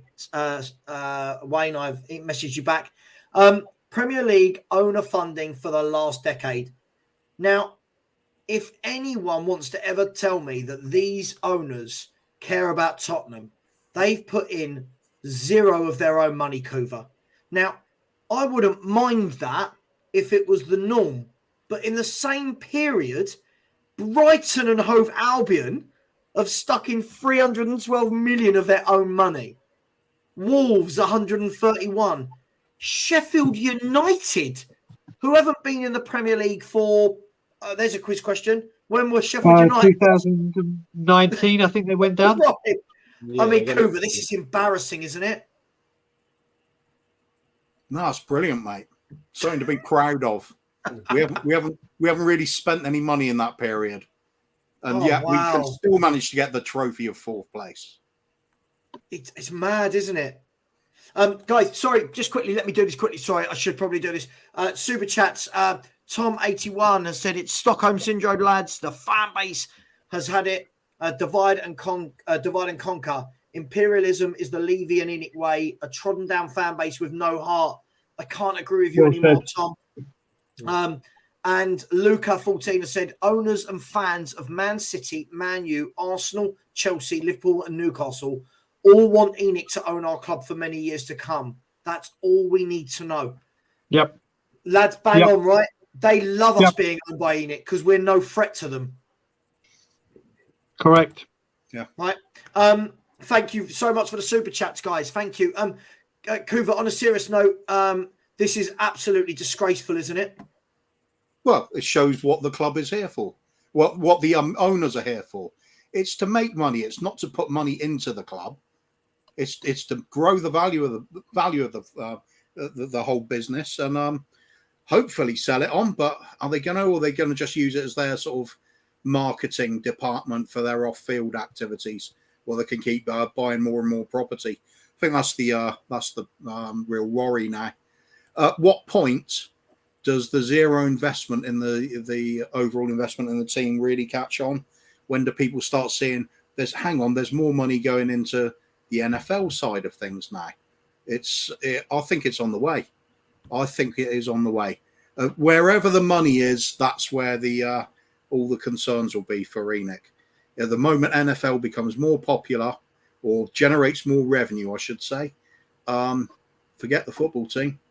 Doesn't matter. It's an organic advertising suite.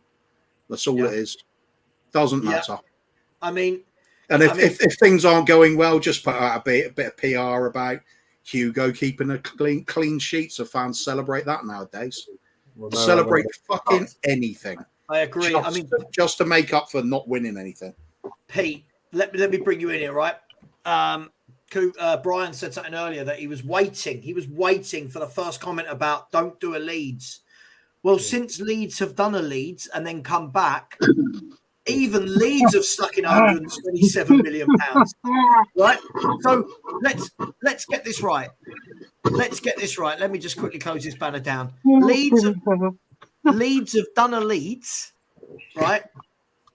Gone down however many leagues they went down, come all the way back and still outspent Tottenham Hotspur's owners with their own money. Well, that's one of the funniest things I've ever heard. What don't speak, don't buy.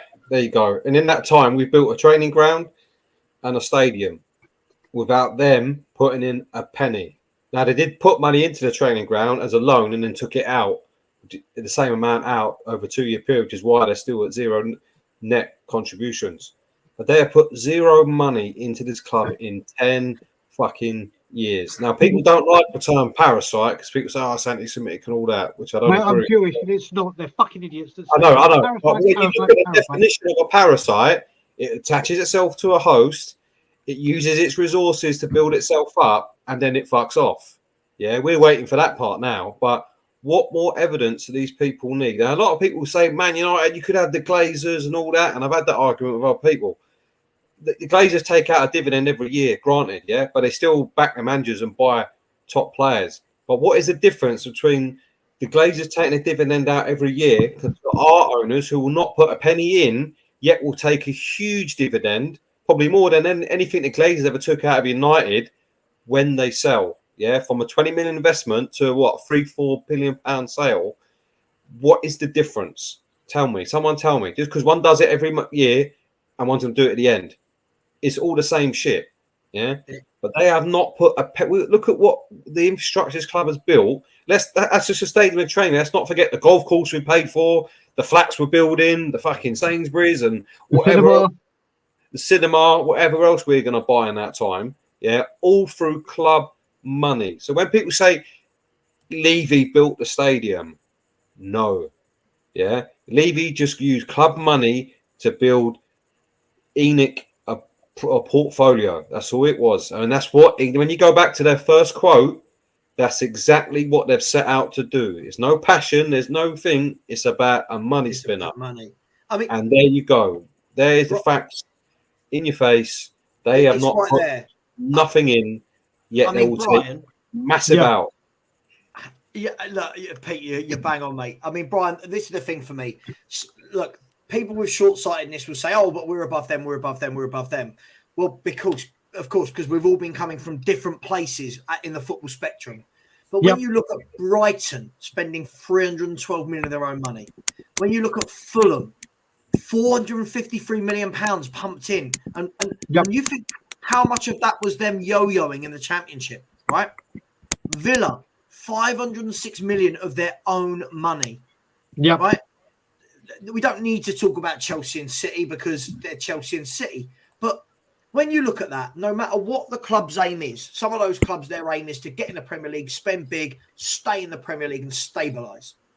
Versus Man City and Chelsea, their aim is to spend big and win it all. Yep. Then you look at us, 0 all the way along. It just tells you, doesn't it, that the aim is to just keep being consistent, not wanting to go anywhere. Kane and Son will get you top 4 more years than they won't. Yep. And we take the Champions League money, it's great. Yet we have got so much of this fan base, so much of this fan base that don't understand. And just quickly, David O'Ryan, Savva, please shut up. Chelsea will soon sign Enzo Fernandez, but we have Højbjerg who is better. I've got no retort. I've got no retort to such a silly thing to say. I don't get it. I mean, in regards to Chelsea signing yet another player, it's a player that they want or the manager wants. Can you imagine? This is Graham Potter, who's been working at Brighton, and now he's talking about signing players for 105 million and all this. Right. They're players that will fit into. Chelsea have said we're going to give you time to fit and get the players that you want to play in your. He's obviously mentioned certain players. You could never dream of this kind of wealth that he's coming to. And now he's going for the creme de la creme to get into his. Well, you got to look at it, and with that chart as well. Can you just imagine what a Conte, what a Poch, what a Jose could have done if the club had injected 250 million of their money? Savva, bring it up again. Just 200 to 300 million. Just you look at it. You look at the Leeds, which I mean, I still find that the funniest thing I've heard. The Leeds have done a Leeds, come back and still spent 127. If they'd pumped 120, no, but if they, you know, what I mean, if they did it regularly or every so often, you look at it. You look at Everton. Everton, what my eyes, 448. If Spurs had invested half of that and listened to a manager and got the players in, we probably wouldn't be talking about only one trophy in 22 years. I guarantee you, with that great team Pochettino had set, that got us second, got to a Champions League final. If 250 million had been invested, we're talking trophies, and regularly, and a manager would have players freshening up the squad. But no, we just spend on zero. Brian, just imagine, guys. This is pie in the sky stuff. So forgive me, guys. This is pie in the sky. I know it's not going to happen, right? Just imagine. I'm going to say it. Joe Lewis turns around to Daniel Levy and says, Daniel, everyone else is strengthening. There is 250 million out of our own coffers, right? This is our own money. Go and buy two top centre halves, a top right wing back, and a top creative player, right? For 250 million. Go and compete. Can you imagine the difference that would make to this club, as opposed to what we're hearing, which is we want young players, smaller wages, which we're hearing about Adama Traore on loan. I mean, let that sink in. Let that sink in. Liverpool, Cody Gakpo. Chelsea at the moment are playing Football Manager. Chelsea are going 70 million. No, okay, you don't want to come here. All right, hang on. What about this bloke over here? 100 million. And our fans are going, yeah, but you know, we're great because of where we were in the 90s. I mean, can you imagine that, Brian? Can you just... Well, just remember, last week you and me discussed it as well. They hired a brand new director of football, didn't they? Or a person that was going to come in, and he was from RB Leipzig. And we all know what RB Leipzig do with their identifying talent. They've been... Do you know what? Ben Kaufman just sent me something as well. So Ben just said, Savva, you may know the difference. Basically, this is what Levy, when people got to remember, what is the difference between a dividend and making yourself the highest paid chairman in the world and paying yourself a bonus for completing the stadium late and over budget? People go on about he's right. People go on about him that he doesn't take a dividend, but he is the highest paid chairman for delivering nothing. Also, which other chairman builds a new stadium before having their ground sponsor in place? Crazy. And not only that, who hires Todd Klein, who I know very well from North America, who is has brokered some of the biggest naming rights in NFL history. The Dolphins, the Cowboys, everything. You bring him over here because he's the best and he'll get the best. He has got, mate, if you want to talk about the easiest job and stealing a living, Todd Klein, God bless you, mate. You have seen a cash cow. I don't hold any hate. I'll do it. If someone said to me, "Yeah, just get me naming rights," and you constantly do it, and Dagul goes, "No, I don't want that one. I want more." No. It's not the easiest job in the world. Just quickly, Brian. Sorry, Ali A. When you say Liverpool want Jude Bellingham, I'm guessing you're saying, and I'm guessing this is Casado from Brighton. They got Gakpo. You think that's it for Liverpool? Listen, it may not happen in this window. You know, Pete knows, Kuva knows, Brian knows. Come that summer, everyone knows Liverpool are going to go after one or two quality central midfielders. What makes me laugh is how we mugging off Liverpool in any way, shape, or form, regardless of whether they get or not. Yeah, they've gone out and strengthened their squad. Yeah, they've just won everything there is to win. Last year they were in every final. They played the maximum amount of games they could play. Yeah. How are you mugging off Liverpool? And we're not in a position to do that in any way, shape, or form. We should be like the old Homer Simpson meme where he disappears in the bushes. That should be up. We shouldn't be coming out anytime soon. Do you know what I mean? We've got a long time. I just want to read something out. I just want to read something out very quickly, Kuva. Just to read something out very quickly. First of all, in regards to Liverpool have identified they've had the worst Premier League start for ages. Said to Klopp, "How can we help you?" Gakpo in, and they haven't stopped. But someone just sent me a message because Paul O'Keefe has tweeted within the last hour. And if this doesn't show you what we can all expect in January and doesn't make you say, for God's fucking sake, what is going on with this club, Tottenham Hotspur do not plan on looking at a centre-back upgrade in January. The club will be offering Eric Dyer a new deal in the near future. So our biggest weakness that everyone can see that needs strengthening, that, as I say, needs open heart surgery, the way the Spurs are going to identify this and deal with this issue is by not bringing in a top-class centre-back and offering Eric Dyer a new contract. I mean, look, let's come to that in a minute. Pause that for 1 second. We're going to come to these contracts in a minute, right? Just quickly, before we do, I've got to my mate Claude again. Again, guys, we are a football club that haven't won anything in 15 years. We're a football club that thought getting to the Champions League final was something we can now talk about for the next decade and praise. Whereas other clubs lose Champions League finals, you never hear them talking about it. Yet, Claude Murphy is saying, yeah, Chelsea went 100 million for Lukaku. He is doing wonders for them at the moment. Now, the difference for me, guys, between Chelsea and what Spurs do is, first of all, can you imagine Spurs spending £100 million on a player? Second of all, what have Chelsea done with Lukaku the moment it didn't work out? Exactly. Right? What are Chelsea doing right now? Are they sitting there going, do you know what?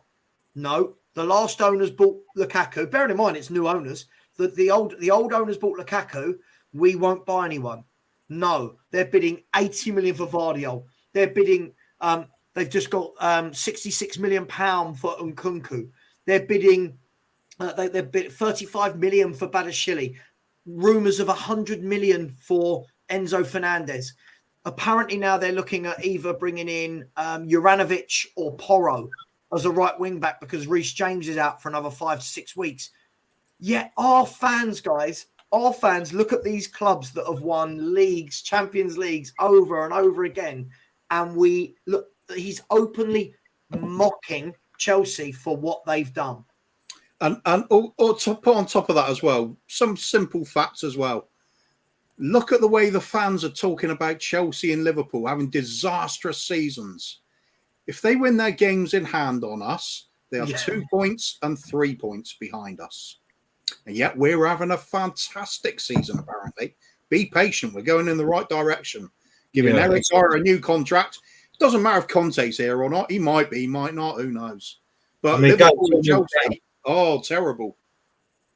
Going 2-0 down in your last 9 games is just a springboard you need to really climb the table, isn't it? I mean, fucking hell. I mean, but going back to that table again, you look at Arsenal, invest 211 million. That it does include the last 2 windows, so they'd be right up near the top. Yeah, their owners are putting their money where their mouth is. Yeah, they've just built a stadium. A lot longer, but they're still paying it off. Yeah, but their owners put their money where their mouth is. Now, I wouldn't have an issue with them.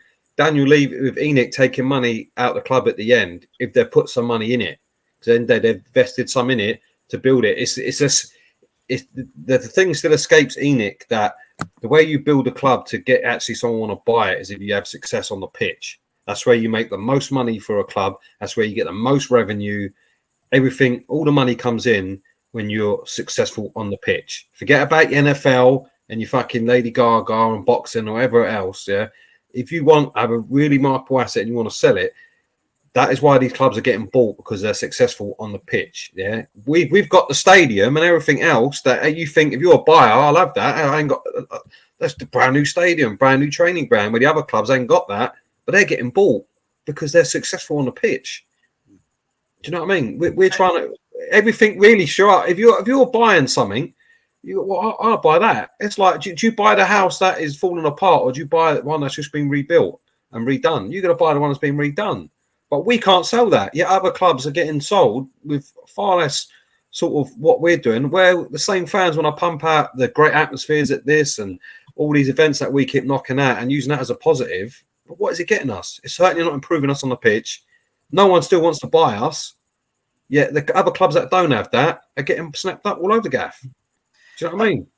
Guys, do you know the thing is, I want to bring up another table in a second. I can't believe there's 350 of you in the chat. So first of all, thank you and welcome to everyone. It's gone bonkers. Please smash the like button. Please subscribe to everyone. I need 37 more subscribers. Gets $2.5 grand. Subscribe to Kuva, which is free boys, free Spurs boys. Kuva and the Kang. Free boys. Thank Thank God you corrected that. Subscribe to Dagul, which is Dagul on, Tottenham on tour. Subscribe to Pete, North Londonese. Guys, I'm going to bring up something, but just before I do, I just want to say what I love about when we belittle other clubs, and I'm a huge believer in this, and I said this all summer. Anyone who streamed with me in the summer, I said this, is what we're very good at Spurs is over the last 10, 15 years, there's been times where we've been above City. There's been times where we've been above Chelsea, above Arsenal, above Man United, above Liverpool, above all of them, right? There's been times, and it shifts. But what we love doing is we go above a team, right, in the league for a short period of time, like Chelsea and Liverpool right now, and we lose our minds. Oh, my God, look at what we're doing. It works. They are crap. They've fallen away. They're dead. They're in the mud. All these silly sayings. These clubs go, all right, we're having a little bit of a bad season. Tell you what we'll do. Let's dip into the transfer market. What can we do, right? And that's what Liverpool and Chelsea are doing. And the fact that if you actually look at what Chelsea are a team that have got new owners in the last 6 months, a new director of football in the last 6 months, have changed manager, right, in the last 6 months, have got loads of good young players. Same with Liverpool, bringing on a 17-year-old the other night and two 18-year-olds. Doesn't even include Fabio Carvalho, who's also there, plus buying Gakpo, Luis Diaz, Nunes, Salah's still there, Van Dijk. But we find this way, guys, to belittle them and believe that our process is better than them, because for that snapshot in time, we're above them. And I bet you, I'll say this right now, and I don't know if anyone wants to go against me on this. I bet you right now, Chelsea and Liverpool finish above Tottenham Hotspur this season. I've said I don't think we finish in the top 6. If January is a mess up, I agree. I truly believe it. I truly believe it, because look, I've seen this many times before. Look, if we finish above one of them, cool, great, I'm all for it. But I'm worried about the next year and the next year, because I'm hearing that Liverpool want to bid for players like Jude Bellingham, right? We're talking about bidding for, Adama Traore. And we're considering Pickford. Remember, we are considering Pickford. Only considering, though, Brian. Don't get excited. Yep. We're considering it. Exactly. Kuva, let me start with you on this one. Right, so this was true, I think Pete said to me, as of August 2022. So just as the transfer window would have shut. And Tottenham Hotspur, cash in the bank compared to the other clubs.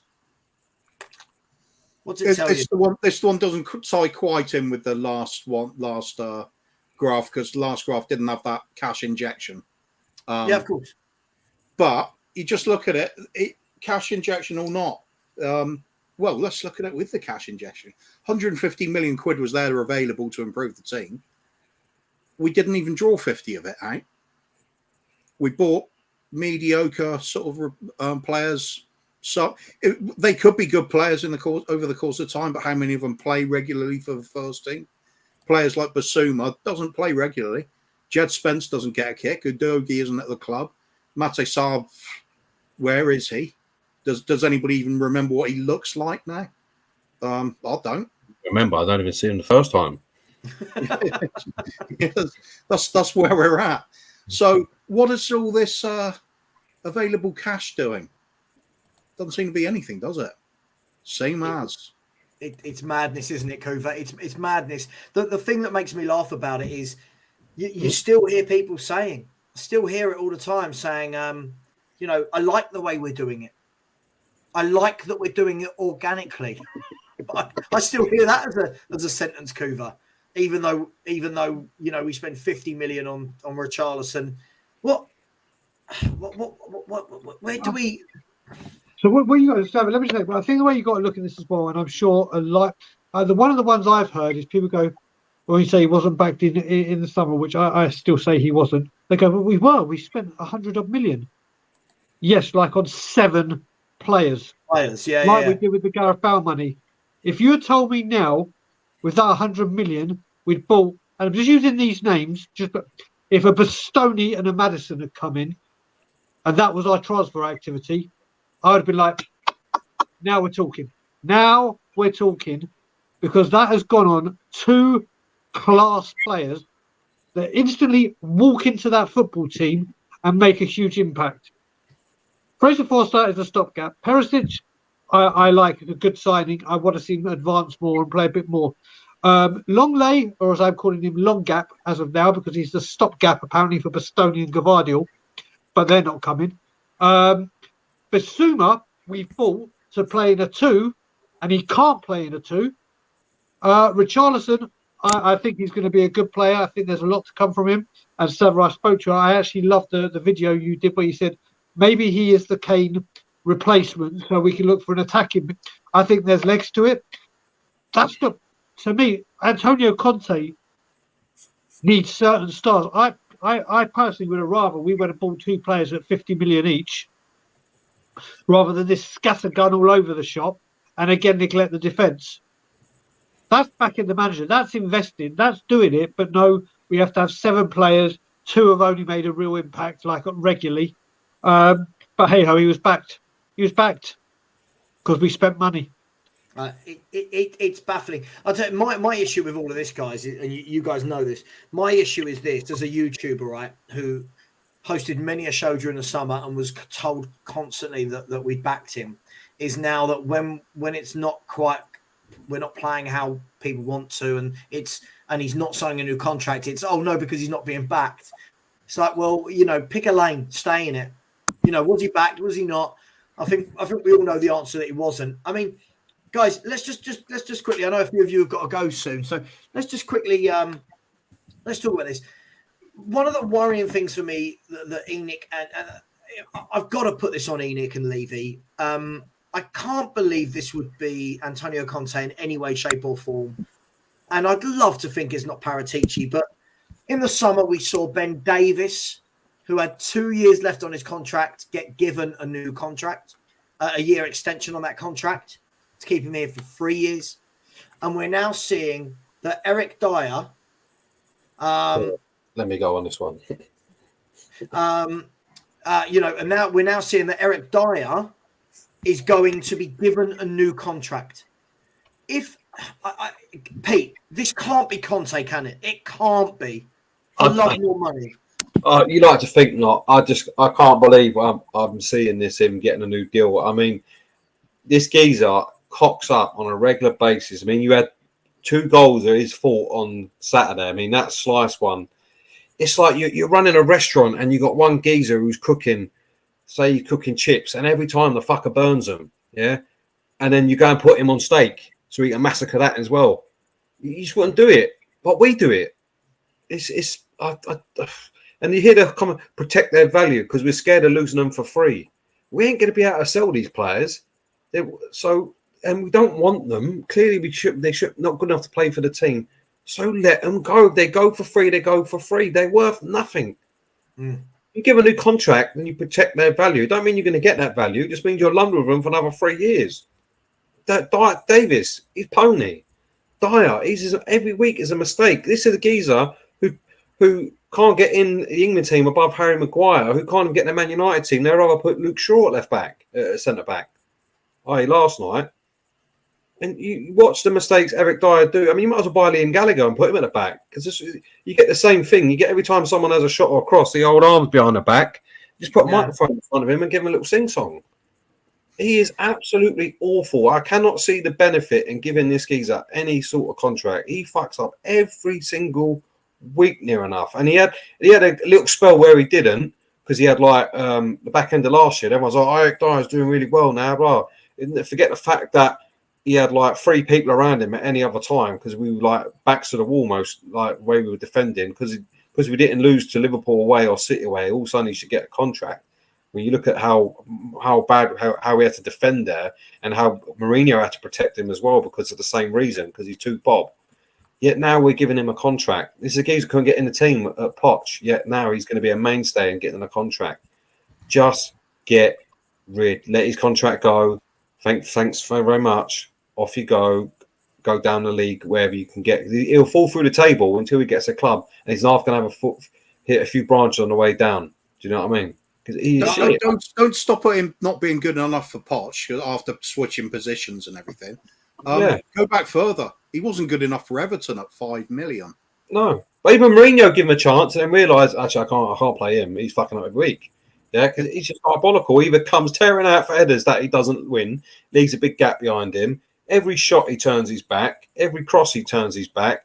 When someone's wide, he lets the ball go across the goal all the time, and so it's someone else's problem. Where's the benefit for having this geezer? He might nick your job. Let's ask everyone in the chat. Yes or no? Should Eric Dyer be given a new contract? Yes or no? That's simple. How can you keep a straight face when you do that? What big club does that? What big club does that? Listen, Kuva, listen, it's presenting skills, isn't it? I go to presenting school during the day. Kuva, let me ask you this. Right? We keep getting told, don't we? We keep getting told from many of our peers in this chat, be patient, right? Be patient. Let them build. Other ones that we get, and chip in if you can think of any, was, it took Klopp X amount of time to win. It took Arteta X amount of time to do this. But the difference is, right, is that they weren't being made to keep players like Eric Dyer over and over and over again. How can we be patient, Kuva, when I'm being told that I'm going to see Eric Dyer for years to come in a Spurs shirt? Got me. Makes no sense at all, does it? We're just doing exactly the same thing we've always been doing. The fact is, even when we're told by the manager that he's not going to get what he wants as a solution to things, and we're going to go with the theme of young players on low wages, and even that's not true, because we got Perisic. We're now going to give Dyer a fat new contract. So I don't believe anything that comes out of the club whatsoever anymore. Yeah, it's just web of lies, constant bullshit, PR spin. Just get rid of it. There's only one solution, and all 4 of us know what it is. Sorry, just to quickly add. You see what Arsenal did? Mustafi was just as bad for them, and he was on a contract, and they still fucked him off. You can go tear it up and off you go, mate. Because you can't be here anymore. We're renewing contracts. They get rid of them when they're still on a contract. Just open the door and off you go, pack your bags, fuck off. We're giving them more. We're giving new contracts to these players that can't even kick a football. Literally. I mean, what was that? I mean, guys, doesn't this then listen? You know, when I get ridiculed for saying that I don't think Conte should be here, right? And people don't actually listen to my reasons why. This is yet another example of why I think Conte, go, my man. Just go, walk. Tell everyone that what they don't already know apparently, and leave. They've given you Ben Davies for another 3 years. They're giving you Eric Dyer for another few years. Right? What? all you're doing is saying, right, all those wages that could be spent on new centre backs. Nope, we're going to keep the same old ones that couldn't make the team 5-6 years ago under Pochettino, but they're now the mainstays in this team. And that is why I've said all along, forget my feelings on Conte, forget my feelings on his style of football. Pointless having him here. You may as well go and hire who's an up and coming manager from the lower leagues. You may as well hire him, whoever it is. Well, what's his name? Dean Smith got stabbed by Norwich yesterday, so there's an opportunity. But I just have to say with Claude Murphy about spending ridiculous money on average players. He says yes to Dyer. But no, what I want to say is, listen, when it comes to spending millions and ridiculous money on average players, we're all agreed. But if we were to spend 60, 70 million on a Maddison, is he average? If we'd picked up the phone to Inter and said Skriniar or Bastoni and spent 40, 50, 60, whatever it had been, would that have been average? If we had picked up the money for Hakimi or for a Porro or Dumfries, is that spending millions and millions on average? We have overpaid for some players. Every team does it. We paid fucking 40 million for Davies and Sanchez. You come to the territory. You're telling me you wouldn't pay an extra 20 for Bastoni? That's where people keep thinking, oh, we're going to spend ridiculous money on average players. How about, rather than, as Savva loves to be saying, registering our opinion Albion, monitoring the situation Rovers, inquiries FC, Possible eruptions. I remember that one. Yeah, That was but, I mean, me and Savva, we're doing a bingo card. We're going to try and get that collage out of the names. Hang on, what was the other one about showing our pawns or porn? No, we were pawns. Yeah, using some as a pawns. Yeah, there's all these great ones. Yeah, my personal favourite was accelerating our interest. That's the one. Yeah, how does that mean? Exactly. These are what we've got to do. That's the breakdown.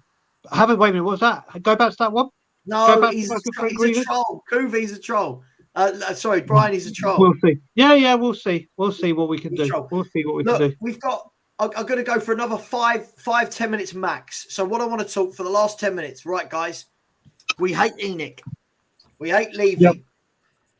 We're not going anywhere as a club. We're no further forward than we were 12, 15 years ago, in my opinion, right? From when we first got Champions League football, as Kuva mentioned earlier. So the question, what do we do? How can we cause a ruckus? A ruckus. Where did that come from? Oh, cause a ruckus. How can we kick up such a stink that the owners want to sell? Because let's be honest, guys. If I'm Levy and Enic, I'm not selling. Let's be really honest. I'm not selling. It's a cash cow. They could just sit there and rake in money after money, right? When they eventually sell it, it's going to be worth 4 billion plus, and they paid 22 million for it and haven't put in, as we saw there, a penny of their own money for 10 years. What do we do? Right, so let me go first, because obviously I am doing we've been trying to do a hell of a lot. I obviously have been coming on YouTube, and before YouTube, talking about this non-stop. I was probably the first one on We Are Tottenham TV that just came on was Levy out. As I spoke to Grievance when I talked about the protest that we arranged, they're coming back. I can categorically promise you they're coming back. I'm not going into details when, how, where, but this time we ain't stopping. And there's no denying we were lacking in numbers. And I understand people live in different countries or can't get to the process or have commitments with elderly relatives or children and everything like that you can't get to. But people that say they're Levy out and want to do stuff doesn't mean just with your feet coming down and protesting. It's retweeting every single thing you see that is Enic out, Levy out. It is getting that message out there. It is sharing the names of these channels that will openly speak about it. There are a lot of plans. I can tell you. What I will say is I've seen over the last 24, 48 hours a load of Levy out Twitter handles come about. But obviously, when I start looking into them, they are following a lot of people that are leaving in. So you have these fake accounts come up. There is so much that can be done. A lot more needs to be done in that stadium. A lot more needs to be done in that stadium. We can do all we can outside of the stadium. That place needs to become very, very, very hard for Daniel Levy. One of the things that they'll do, and I keep saying, if that place is toxic towards Levy, not the team, towards Levy, there are people that spend hundreds of thousands of pounds in corporate there to wine and dine clients, to sign deals, to do things. If they hear we want Levy out and all that shenanigans and everything, shenanigans, where the hell did I pull that one from? Where the hell? We've got to do everything we can. I would say stop going to the club shop, but it's pointless me saying it. I would say stop spending money in the bars in there, because as soon as money is affected, they listen. But it is so hard to say don't spend money in that stadium, especially if you've got children that may need food or drink. That's totally understandable. But don't go and spend £125 on a shop. Go to bloody Sports Direct. Go to these bootleg ones. Go to the retro places. Stop giving them money. Just stop. See the ticket holders up. Isn't this right? Yeah. Isn't this right? Yeah. Even if it's Enic staying, right? But with a change of approach, guys. Like, let's be fair. Arsenal, for years, my Arsenal mates were saying, "Oh, these owners," and in the last 2 years, it's all of a sudden spend after spend after spend, getting rid of everything we've said we need, getting rid of crap players, paying off players' contracts who have got long to go, but they're, Aubameyang, I think Kolasinac was one, Ozil. They just move them on. Is this a route we could look at, guys? Yeah, it's possible. I mean, the problem is to hit them in the pocket or money is going to take a massive movement and a very long time. Now, the fella Foggy Phone with the balloons, for me, that's the way to go. I think the PR route is the quickest route, just where they will, where stuff that's visual, where it can get on TV and everything else. That is the way to go. I think that will get the quickest. It's the most effective, and it's the easiest way to do it. Things like everyone crowdfunding for a plane to fly over the stadium ground and all that. I mean, Arsenal have done it more than once. Do you know what I mean? Other clubs have done it. But that Foggy one up with a black balloon. I mean, if you try and walk in with an Enic outside, they'll probably take it off you. Like, if you got a black balloon, we've got them in. We've got them in, and we will again. Once they know it's coming, they'll start taking them out. Yeah, you know what it's like. Yeah, they'll be like Gestapo. Yeah, hunting for everything. Same with like I said, but if everyone's got a black balloon in their pocket and say at 39 minutes or whatever, everyone blew it up and slung it on the pitch, and all of a sudden you're on a Sky game, not on a Saturday 3 o'clock on the telly, on a Sky live game. That creates attention, yeah, because they got to clear the fucking things, yeah. But it makes a noise. Do you know what I mean? Things like they can't find a balloon in your pocket. Other clubs have done it where they threw all tennis balls on the pitch. I think Blackpool. I think then they throw tangerines on the pitch and all the things like that. And they have to stop. Birmingham are going New Year's Day. Birmingham are going hard on New Year's Day. But to do stuff in the stadium, as you said, is the right way to do it. Yeah. As soon as is there enough people there that will catch on? Well, you've got to start doing it once, and then it's got to build. Okay. Like anything, it's going to take time. I mean, I don't go to the stadium. I ain't got a season ticket, but people ain't going to pay money. Have paid 1,200 quid and then not go. That's just asking. I think too much. Yeah, they might not buy a beer in the ground, but until there's 60,000 people not buying, or at least a quarter of the people not buying beers in the ground, they're not going to notice. Yeah, and for everyone, like I said, with where the club is at the moment, for every person that don't go, in steps a Korean straight off the plane, ready to sit in the seat with his Spurs kit on and his Chelsea kit underneath it, ready to go to the next game after that. You get the tourists in. They do it all the time. Do you know what I mean? So I think stuff in the ground, black balloons, ball, anything like that, chants, if you can get enough chants going, yeah, then like I said, the one time it has happened, as Brian said, was when everyone was chanting Levy out, and within a day, Nuno gone, Conte in. Yeah. It's only through negative PR will we get any sort of movement in either direction, whether they start getting their purse strings out or people might think, hang on a minute, I might be able to get that club because obviously there's fans are not happy there, like the Spotify geezer did, and then things. All we want is change. We don't care where it comes from. We just want change. Yeah, if it's Enic change, great. If it means I have to go and we get the change, great. Yeah, all we want is change. That is the easiest way to do it, in my opinion, is to do stuff in the ground, chants, whatever. You can do hashtags and all that sort of stuff. But let's be honest, for every one Twitter account, there's going to be another 10 that is Levy. I mean, the other geezer tried. Who was the fella tried to organise before, Brian? Was it another geezer? And then he got a load of threats and all that sort of stuff. And then he had to back. Well, I have to say with that's from the digging we've done with that, they weren't kosher. They weren't kosher. It was kind of let's cause a stir and say that we're going to do all this shit just to derail. They weren't. But you will get them that there. You will, because you'll get these other people that will just think these leave people are what you're doing that for.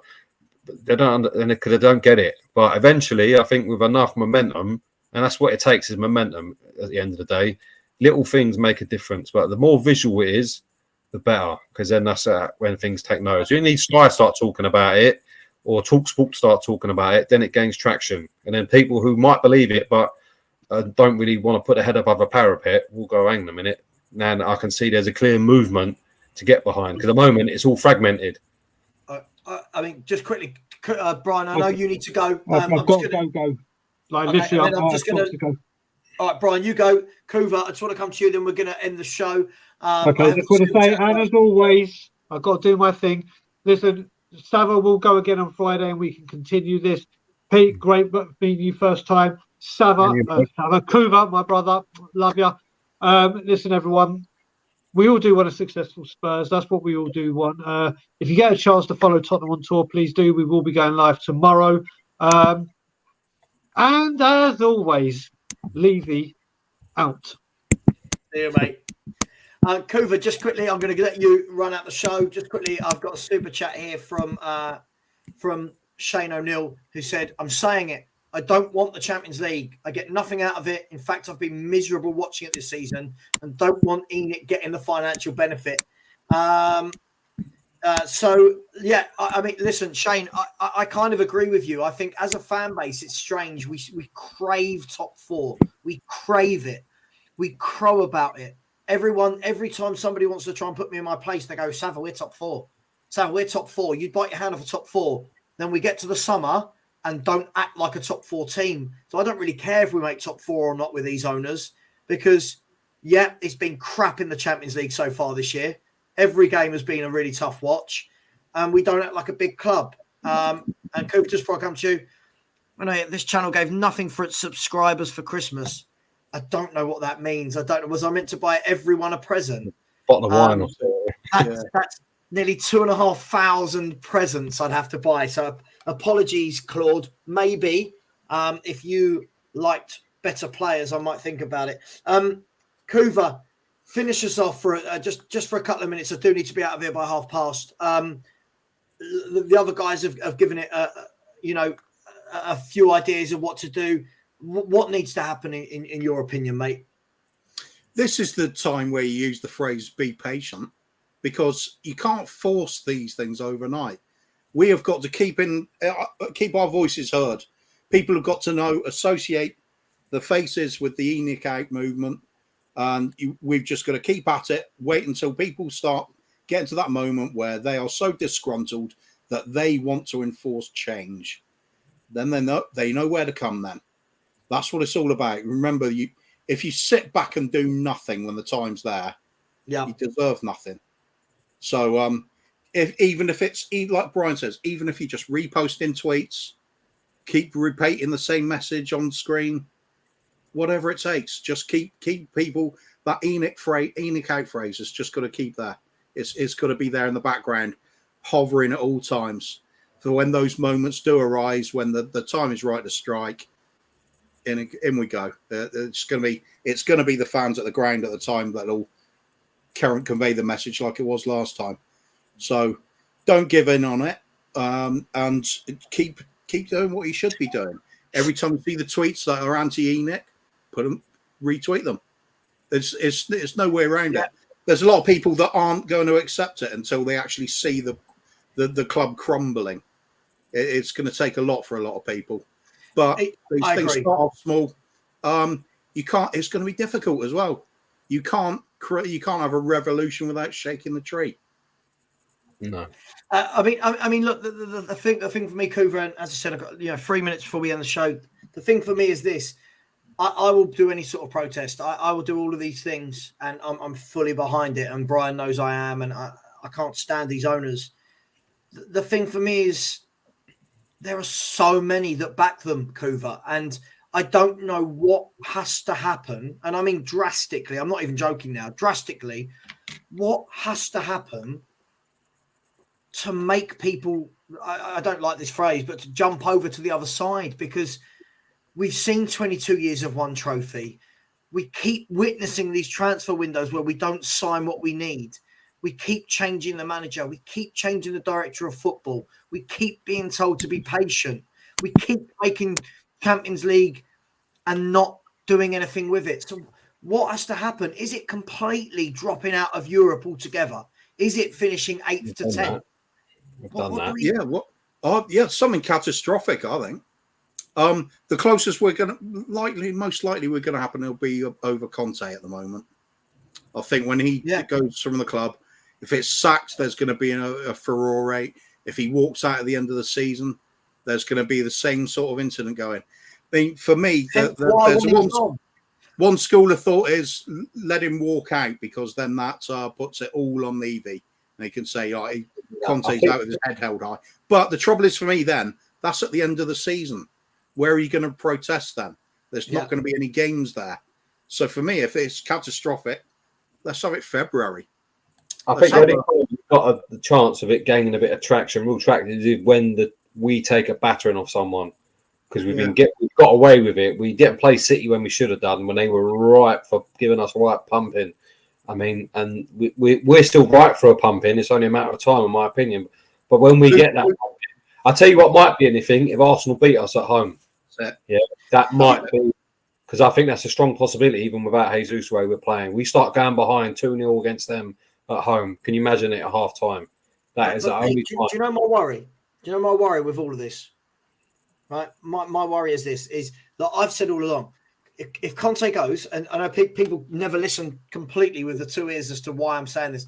If Conte goes, for me, it's the biggest demonstration of a club that are going nowhere, because a manager that's won everywhere else has walked away basically saying, I can't win here, right? Second manager. Right. Yeah, well, yeah, but I mean, the other one was sacked, but you know what I mean, right? Now, the problem is this. I think that would be the best thing that has ever happened to Tottenham Hotspur from a kind of reality perspective. My worry is that Enic and Levy have the antidote. Yeah, the Poch card. They have put the Poch card. And the problem is, as much as people like me, you, Kuva, Brian, many people in this chat show and in this chat function will turn around and go, hang on, we see that for what it is. Most of the fan base, and you know it is, guys. We know it. Most of the fan base will see that as, Poch is coming home. Enic and Levy have done a good thing. And all of a sudden, they've bought themselves another 2 to 3 to 4 They know it. Enic know it. Of course. Enic know it. I won't be surprised with the conversations already had. And this is why he's not had any other job yet since PSG.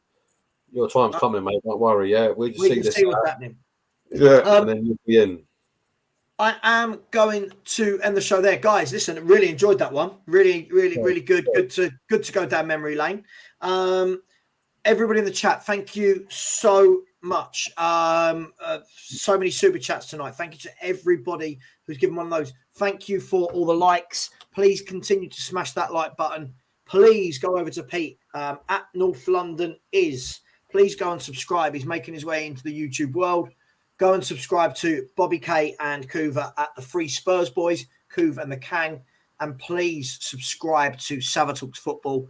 I am 35 away from hitting the 2,500. So please, after this, please go and subscribe.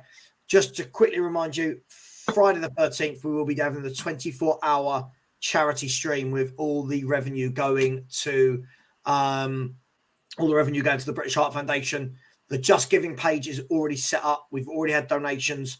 Please go to my YouTube channel to see that. It's in the chats. And other than that, much love. Thank you all. Please keep the energy in getting these owners out. And thank you very much. Enic out. Enic out.